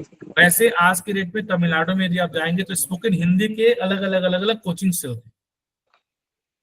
जैसे मैं बताना चाहूँ सर, मेरी बात पूरी सुन लीजिए। आप केरला में जाएंगे तो 10वीं कक्षा तक हिंदी को अनिवार्य कर दिया गया। तो सबसे पहली तो बात यह है जो मैं आपको बताना चाह रहा हूँ वो ये कि आपको ऐसी कोई भी नकारात्मक बात नहीं कहनी है जिसके बारे में आप स्वयं नहीं जानते। ये अगेन आपके व्यक्तित्व के एक उस पहलू को दर्शाता है कि आप ऐसे ही सुनी सुनाई बातों पे भरोसा कर लो। तमिलनाडु के क्या किसी केंद्रीय संस्था में राजभाषा हिंदी का कार्यान्वयन वैध है, मतलब बैन है, प्रतिबंधित है? नहीं हो रहा है बैन नहीं है सर। कुछ बातें हैं सर जिसका संदर्भ में आपसे सुझाव चाहूंगा सर। जैसे जवाहर नवोदय विद्यालय है, वहां पर उसमें त्रिभाषा सूत्र का पालन किया जाता है, और लेकिन तमिलनाडु में केंद्रीय नवोदय विद्यालय स्टैब्लिश नहीं है। शायद उसके पीछे यही एक वजह है कि नवोदय विद्यालय त्रिभाषा सूत्र पर ज्यादा फोकस करता है, इस वजह से वहां पर जवाहर नवोदय विद्यालय स्टैब्लिश नहीं है। दूसरी चीज सर, मैं जहाँ पढ़ रहा था राजभाषा अधिनियम या नियम। तो शुभम जी अगेन देखिए, आपने ये हाइपोथेटिकल बात कह रहे हैं, ये तथ्यात्मक बात नहीं है। ये जो बात आप कह रहे हैं ये आप ऐसा कह रहे हैं कि शायद ऐसा होगा इस वजह से वहां जवाहर नवोदय विद्यालय है। आप मुझे बताएं कि क्या तमिलनाडु में केंद्र सरकार के कार्यालय नहीं है? है सर, बिल्कुल है। क्या तमिलनाडु के केंद्र सरकार के कार्यालयों में राजभाषा हिंदी का इम्प्लीमेंटेशन नहीं हो रहा है? सर इसके संबंध में जानकारी नहीं सर। निश्चित तौर पे हो रहा है, निश्चित तौर पे हो रहा है। केंद्रीय सरकार के सभी कार्यालयों में वहां पे जहां भी संभव है वहां पे हिंदी अधिकारी पोस्टेड है, वहां पे बिल्कुल वहां पे अनुपालन हो रहा है और कार्यान्वयन हो रहा है। जो भी लक्ष्य निर्धारित किए गए हैं बहुत सारे कार्यालय उसको पूरा कर रहे हैं। अभी कल परसों चतुर्थी अखिल भारतीय हिंदी सम्मेलन हुआ था, उसमें तमिलनाडु के एक प्रोफेसर आए थे, उन्होंने बहुत सारे व्याख्यान और बहुत सारी बातें, सकारात्मक बातें कही तमिलनाडु के बारे में। जी सर। ठीक है, तो आपको इस तरह का कोई भी ऐसी बात नहीं कहनी जिसके बारे में आपके पास तथ्यात्मक जानकारी नहीं हो, तो हाइपोथेटिकल चीजें आपने सुन ली हो और सुनने के आधार पे आप कह रहे हैं, उसकी आवश्यकता नहीं है। ठीक है,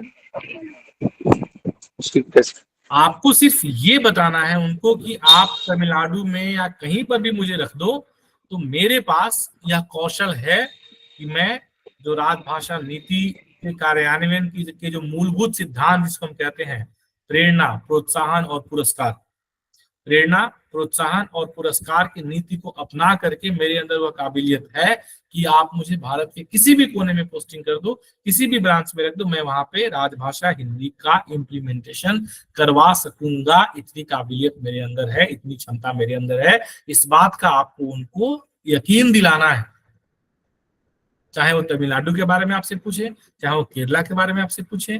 देखिए, देश में किसी भी व्यक्ति को किसी भाषा से तकलीफ नहीं है, समस्या राजनीति की वजह से, और हमें इन बातों का वहां उल्लेख करना नहीं है। तमिलनाडु भी इसी देश का हिस्सा है। हाँ, ठीक है कि तमिलनाडु के राज्यों के ऊपर राजभाषा नियम 1976 लागू नहीं है, पर ये बात अगेन कॉन्ट्राडिक्ट हो जाती है कि भले ही तमिलनाडु राज्य में राजभाषा नियम 1976 लागू नहीं है, लेकिन क्या तमिलनाडु में स्थित केंद्र सरकार के कार्यालयों में राजभाषा नियम 1976 का अनुपालन होता है कि नहीं होता?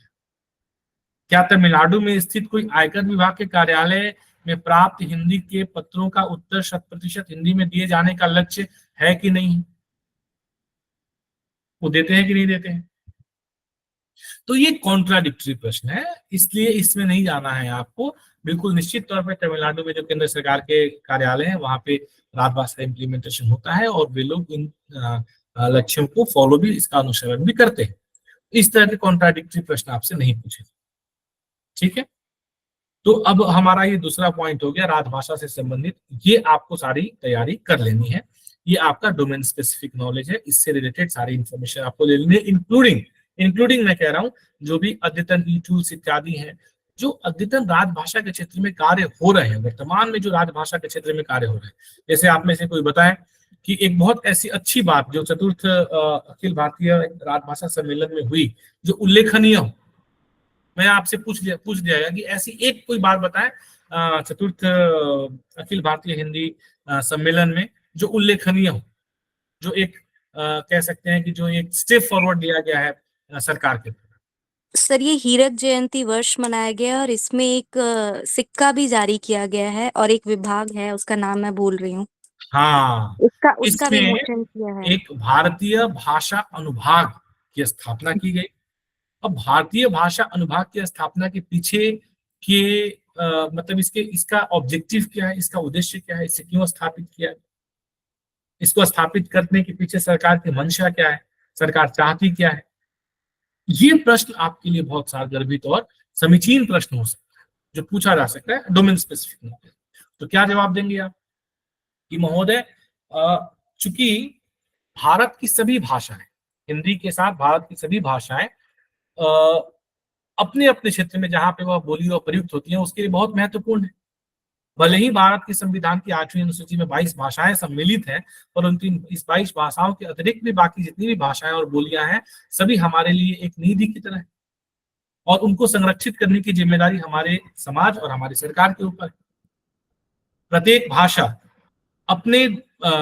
भाषा उस जनसमूह के लिए जो उस भाषा को बोलता है, उस भाषा का प्रयोग करता है, उसके लिए वो एक संवेदनशील विषय होता है। कोई भी समूह अपनी भाषा को छोड़ना नहीं चाहता है, परंतु हमारा देश चूंकि एक बहुभाषी देश है, यहाँ पे बहुत हद तक जो राज्यों का वर्गीकरण हुआ है वह भाषाई आधार पर ही हुआ है।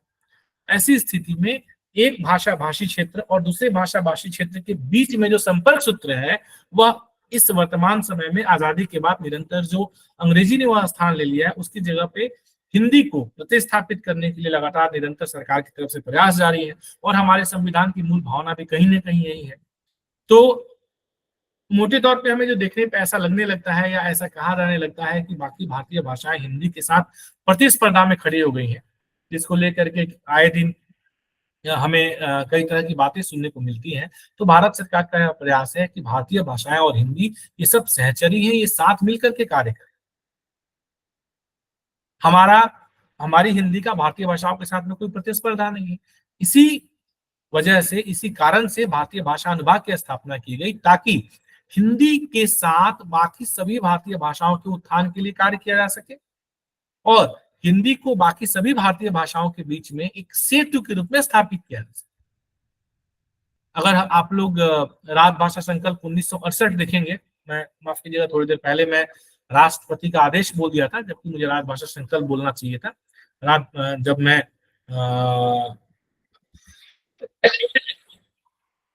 परीक्षा के माध्यम की बात कर रहा था तो उसमें मैंने गलती से राष्ट्रपति का आदेश बोल दिया था। राजभाषा संकल्प 1968 के तीसरे खंड में ये बात कही गई है।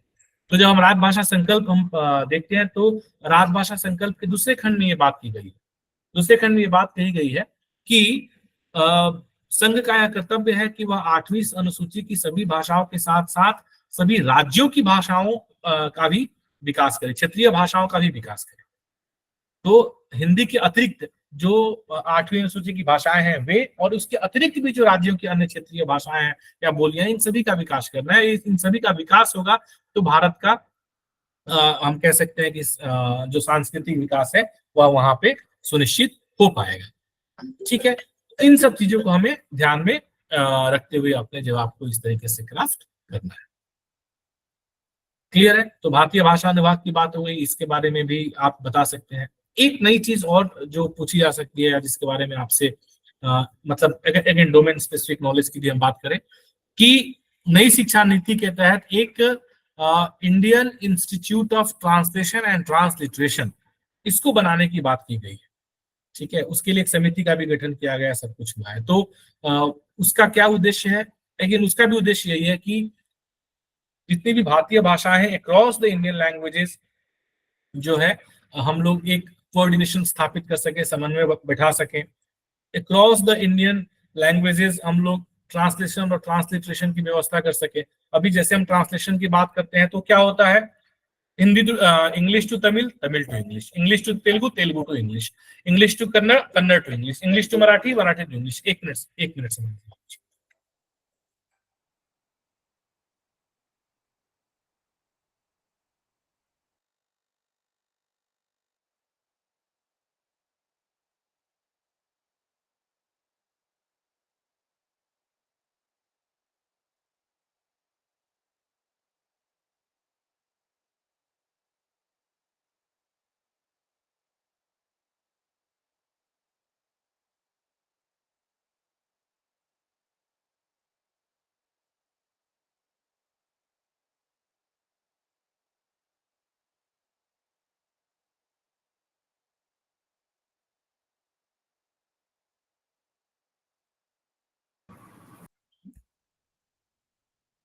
तो ये भी एक नई मतलब नया कदम उठाया गया है जो आप बात कर मतलब किसी सवाल के जवाब किसी सिलसिले में आप बता सकते हैं।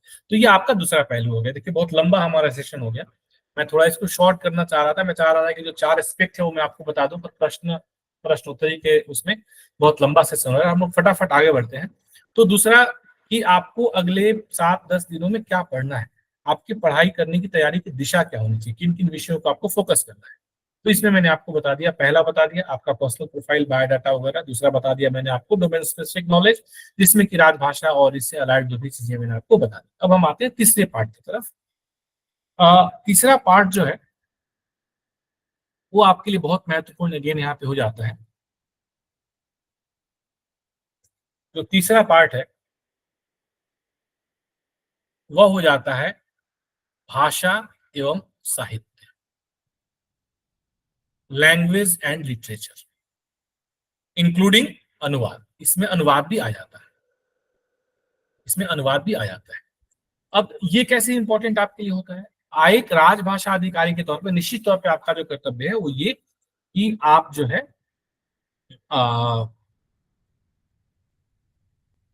राजभाषा नीति का कार्यान्वयन करें, और उसके साथ साथ में चूंकि आप एक भाषा अधिकारी बनने जा रहे हैं तो आपकी भाषा के ऊपर ये पकड़ होनी चाहिए।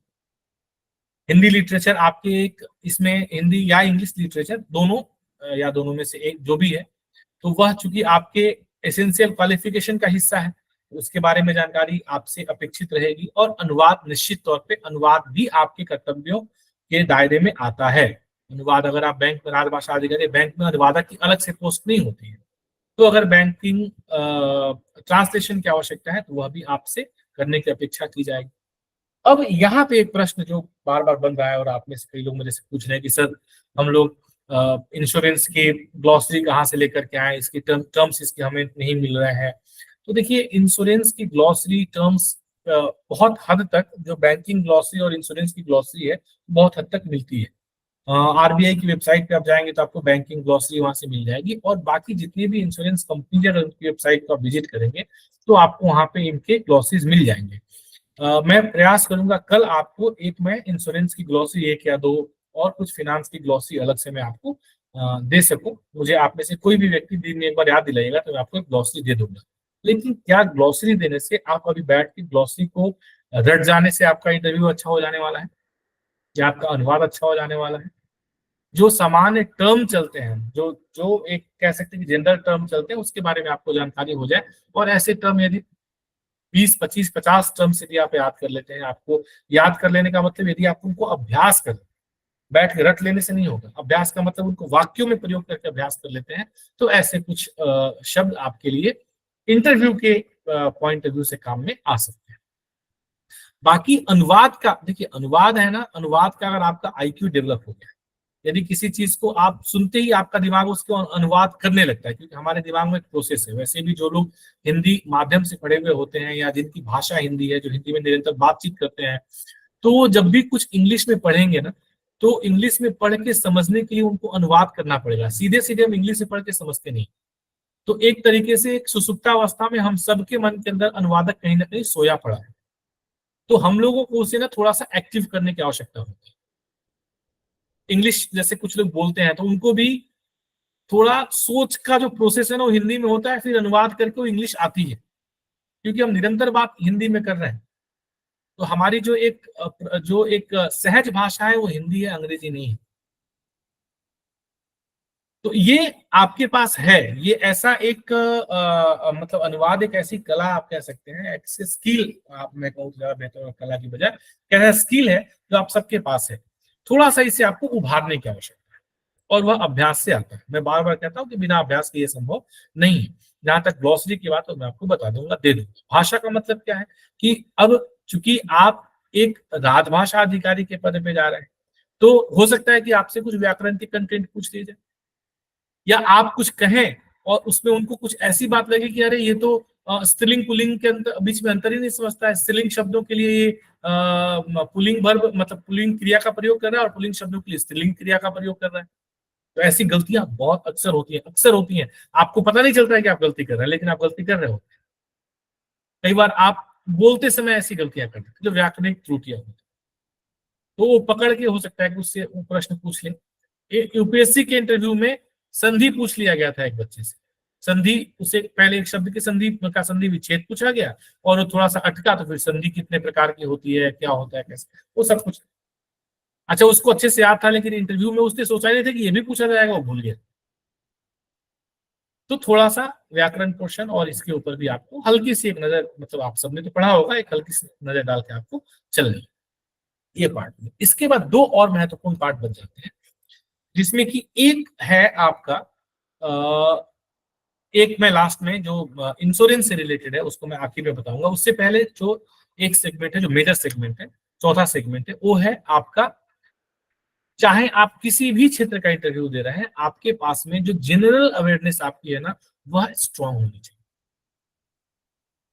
आपके आसपास क्या घटित हो रहा है, कोई जरूरी नहीं है कि फिनांस सेक्टर में क्या घटित हो रहा है, किसी भी सेक्टर में क्या घटित हो रहा है, इंटरनेशनल लेवल पे क्या चल रहा है, नेशनल लेवल पे क्या चल रहा है ना, सरकार की कौन कौन सी योजनाएं चल रही हैं। विशेषकर जब आप इंश्योरेंस सेक्टर में जा रहे हैं तो इंश्योरेंस सेक्टर से रिलेटेड सरकार की क्या योजनाएं हैं, सरकार की क्या सोच है, सरकार का क्या दृष्टिकोण है, सरकार ने क्या क्या स्कीम्स चला रखी है ना, कौन कौन सी कंपनी किस स्तर पे काम कर रही है, कितने तरह के इंश्योरेंस होते हैं, अलग अलग जो सेक्टर इंश्योरेंस होते हैं कि लाइफ इंश्योरेंस है, ये जनरल इंश्योरेंस है, अलग अलग, तो ये इसका क्या मतलब होता है, इसमें क्या डिफरेंस होता है, और ये सारी जो चीजें हैं इंश्योरेंस से रिलेटेड, इसके बारे में आपके पास में जानकारी होनी चाहिए। इंश्योरेंस सेक्टर की कब शुरुआत हुई, एनआईसीएल की स्थापना कब हुई, एनआईसीएल की स्थापना किस एक्ट के तहत की गई थी, उस एक्ट के तहत क्या एनआईसीएल के अतिरिक्त किसी और इंश्योरेंस कंपनी की स्थापना की गई थी, आपको क्या लगता है कि क्या इंश्योरेंस और इस तरह के जो इस तरह की जो कंपनियां हैं भारत सरकार की, क्या ये भारत सरकार के लिए एक असेट की तरह है या फिर ये लायबिलिटी की तरह है? अगर ये असेट की तरह है तो क्यों सरकार चाहती है कि इन कंपनियों का निजीकरण कर दिया जाए? क्या ऐसा करना उचित या समीचीन रहेगा? मतलब इस तरह के हो सकता है कि इस तरह के कुछ विवादास्पद प्रश्न ना भी पूछे जाए, मैं वैसे ही कह रहा हूं, लेकिन आपको अपने स्तर पर तैयारी करके जानी है इस तरह के प्रश्नों की। तैयारी करने से क्या होता है कि आप अपनी तरफ से बिल्कुल कॉन्फिडेंट रहते हैं, और जो आप कॉन्फिडेंट रहते हैं ना, तो आपके चेहरे से, आपकी भाव से, आपके एक्सप्रेशन से वो झलकता है, आपके बॉडी लैंग्वेज से वो बिल्कुल रिफ्लेक्ट होता है कि हाँ आप जानते हैं, आप तैयारी करके आए हैं, आपके अंदर में वो सारी चीजें हैं, मतलब आप बिल्कुल लोडेड है, आपको डर नहीं लगता है। तो ये सब चीज आप बहुत डीप जाने की आवश्यकता नहीं है।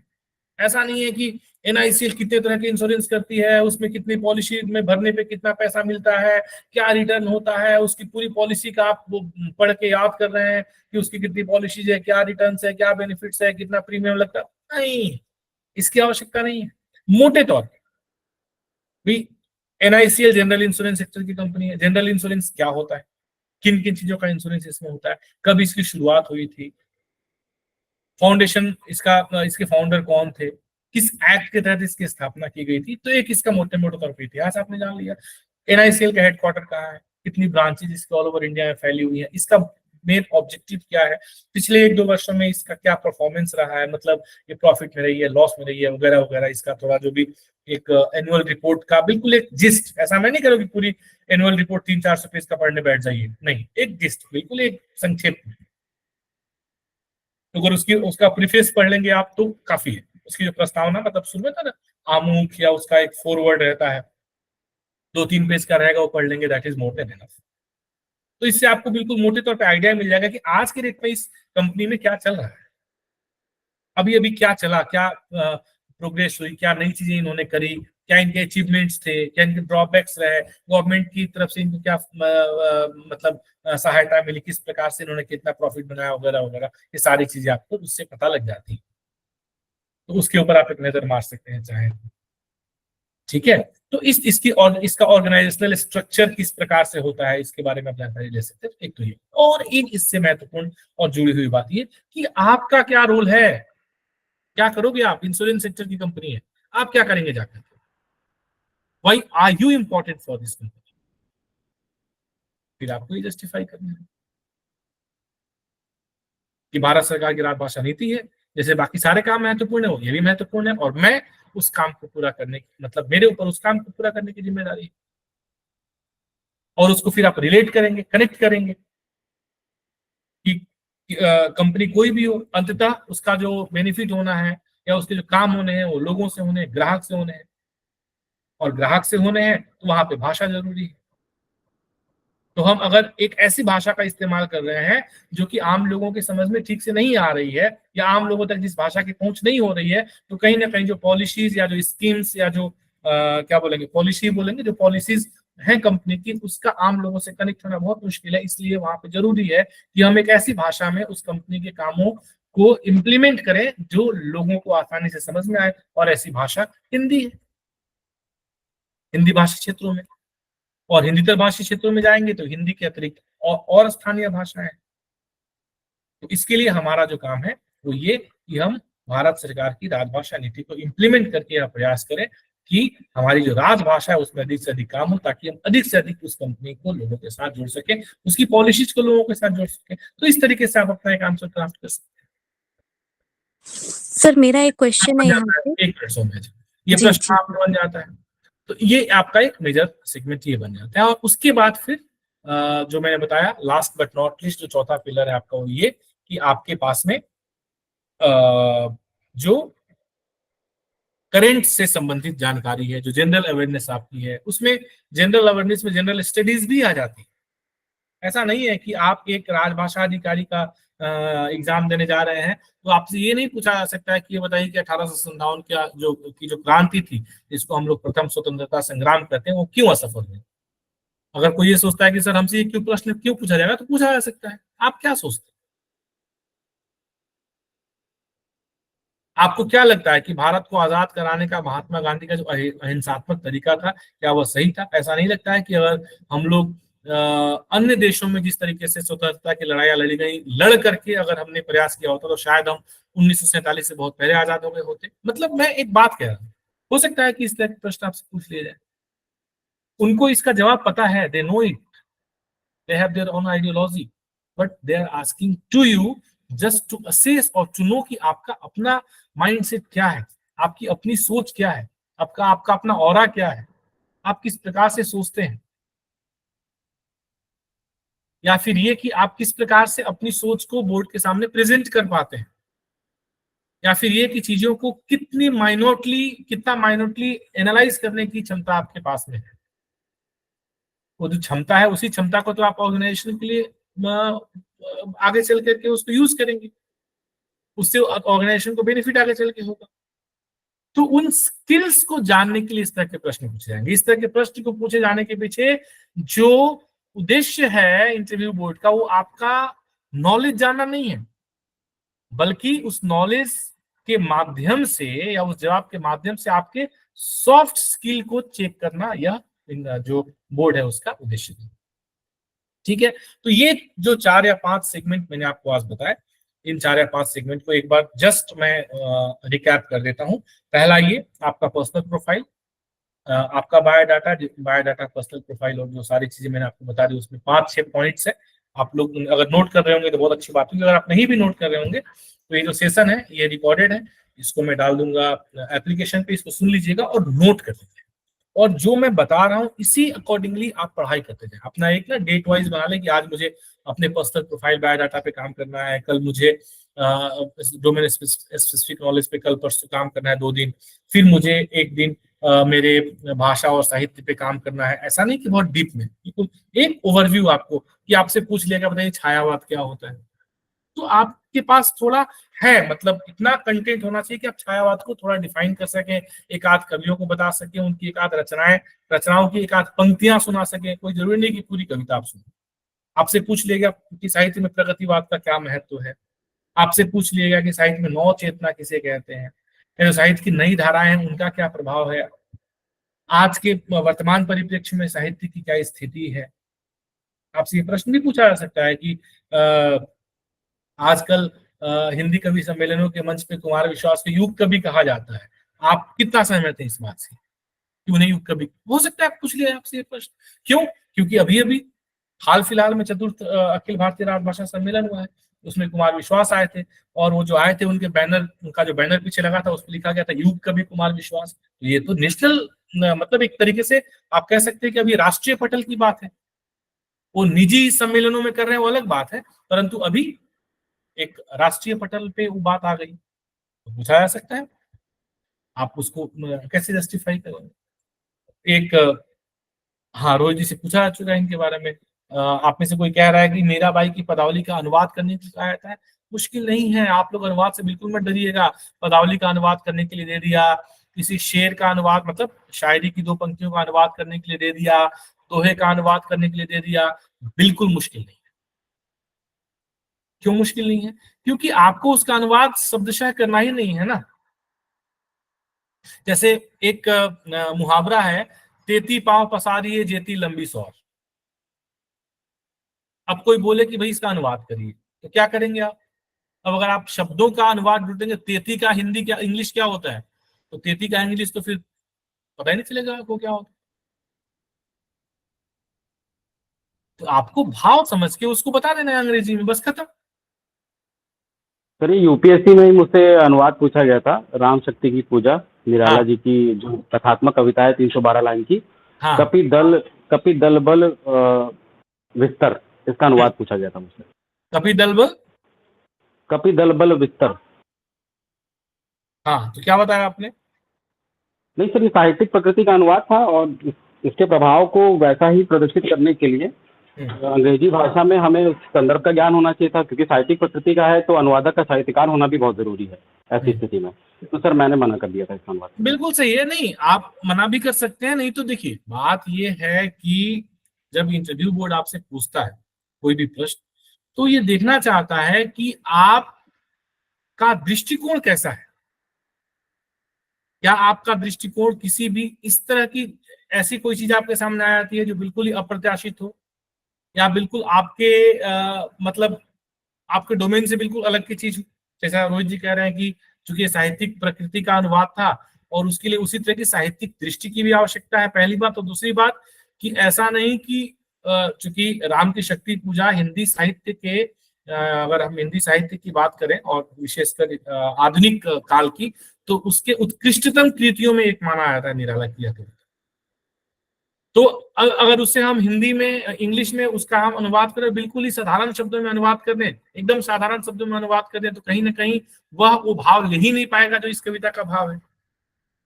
तो हमें इन दोनों के बीच का रास्ता निकालना है। हम उसको अनुवाद उसका शब्दशः मतलब उसके भाव को पकड़ के अनुवाद करने का प्रयास कर सकते हैं और उसके बाद हम अपने उस आंसर को अपने इन बातों से सप्लीमेंट कर सकते हैं कि महोदय चूंकि राम की शक्ति पूजा एक साहित्यिक कृति है और महाकवि निराला जी की लिखी हुई है, तो इंग्लिश में मैं जो शब्द इसके बदले में प्रयोग कर पा रही हूँ वह कहीं ना कहीं उस स्तर का तो कभी नहीं हो पाएगा। तो मेरे लिए अभी यह संभव नहीं है कि मैं उस स्तर के इंग्लिश के शब्द नोट करके और मैं वैसा अनुवाद कर पाऊँ, लेकिन सामान्य तौर पे हम इसको इस प्रकार से कह सकते हैं जो मेरे से बन पा रहा है वो इतना ही बन पा रहा है।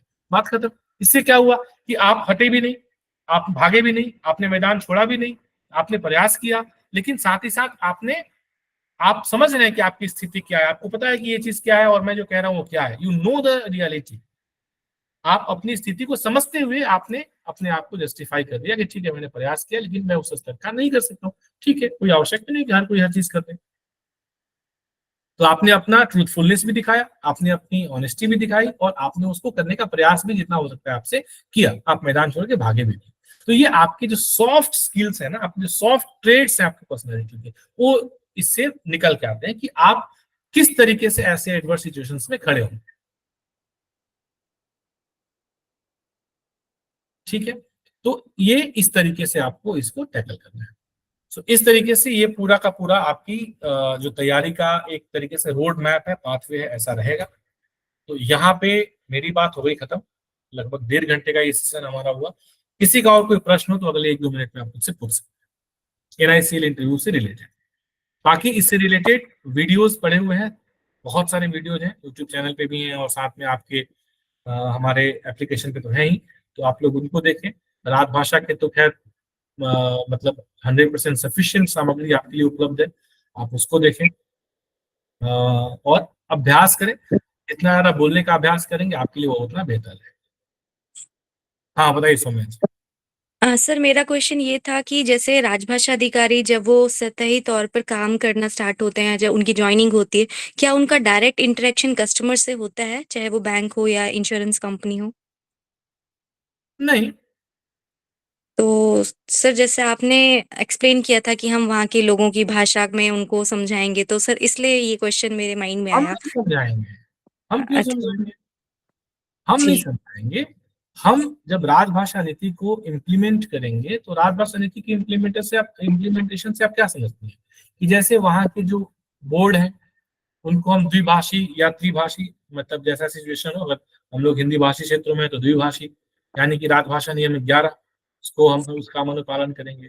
भाई कोई आ रहा है उसको हिंदी और इंग्लिश दोनों भाषाओं में लिखा हुआ दिखे तो जो हिंदी जानता है वो हिंदी पढ़ के समझ जाए कि यहाँ पे कैशियर बैठता है, यहाँ पे मतलब जो भी चीजें यहाँ पे पूछताछ करने का काउंटर है या कैशियर है वगैरह वगैरह, तो जो भी चीजें हम जो फॉर्म उनको देंगे वह द्विभाषी होनी चाहिए ताकि कोई इंग्लिश जिसको ना आता उसको फॉर्म भरने में तकलीफ ना हो, वह हिंदी में पढ़ भी सके हिंदी में भर भी सके, ये सुविधा उसके पास होनी चाहिए। जो हम लोग पॉलिसी डॉक्यूमेंट्स इशू कर रहे हैं पॉलिसी करने के बाद उसे द्विभाषी करना है तो ये कौन करेगा? तो आपकी जिम्मेदारी रहेगी ना। जो हम इंफॉर्मेटिव ब्रोशर्स बना रहे हैं बैंकों का जिसमें हम अपने पॉलिसीज के बारे में, बार बार बैंक आ रहा है मतलब आप इंश्योरेंस समझ लीजिए, मैं बैंक बोल रहा हूँ, तो इंश्योरेंस का जो हम इंफॉर्मेटिव ब्रोशर बना रहे हैं तो उस जो इन्फॉर्मेशन हम दे रहे हैं, इन्फॉर्मेशन कैटलॉग वगैरह वट एवर जो भी है वो बाइलिंगुअल होना चाहिए, और यदि आप किसी हिंदीतर भाषी प्रदेश में है तो ट्राइलिंगुअल होना चाहिए। आप कोई नोटिस बोर्ड लगा रहे हैं वह, आप किसी तरह की प्रेस कम्युनिक दे रहे हैं वह, ठीक है, आप वहां आम लोगों के लिए किसी भी तरह का कोई भी नोटिस या कोई भी कोरेस्पोंडेंस कर रहे हैं, उसको सब कुछ जो है वह हिंदी में बाइलिंगुअल या ट्राइलिंगुअल होना चाहिए।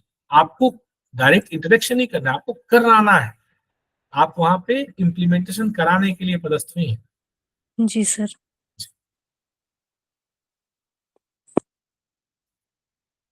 ठीक है सर हाँ रश्मि जी हेलो बताइए। हाँ जी रश्मि जी। सर, इसके बाद सर आप क्या further NICL related interview classes लेंगे? आपने आज की क्लास अटेंड करी पूरी? सर की है मैंने, थोड़ा पूरी लेट करी? हो गया था ज्वाइन करने में। नहीं जी आप तो सर पूरी की। नहीं, बहुत लेट ज्वाइन करी थी आपने, तो बिल्कुल लास्ट में ज्वाइन किया, मैं तो देख रहा था ना। आप पहले सर इस सेशन की पूरी वीडियो सुनिए, ठीक है, जो बातें हमने डिस्कशन करी हैं, जो एक हमने रोड मैप बनाया है कैसे आपको प्रिपरेशन करनी है, उस हिसाब से प्रिपरेशन करेंगे। अगर आगे हमें लगेगा कि और सेशंस की आवश्यकता है तो हम जरूर करेंगे। Okay sir. ठीक है, चलिए, और किसी का कोई प्रश्न? ठीक है, थैंक यू सो मच। फिर बढ़िया, आप लोगों को ढेर सारी शुभकामनाएं। कब से इंटरव्यू शुरू है NICL का? सर ये वेस्ट जोन का पहले शुरू होगा, मेरे ख्याल से 25 से स्टार्ट है, और लास्ट ईस्ट जोन का होगा 5 को खत्म होगा सर। चलो ठीक है। सर ठीक। एक सवाल था सर, हाँ डोमेन स्पेसिफिक नॉलेज के लिए सर कहीं से कुछ मिल सकता है एक जगह पर?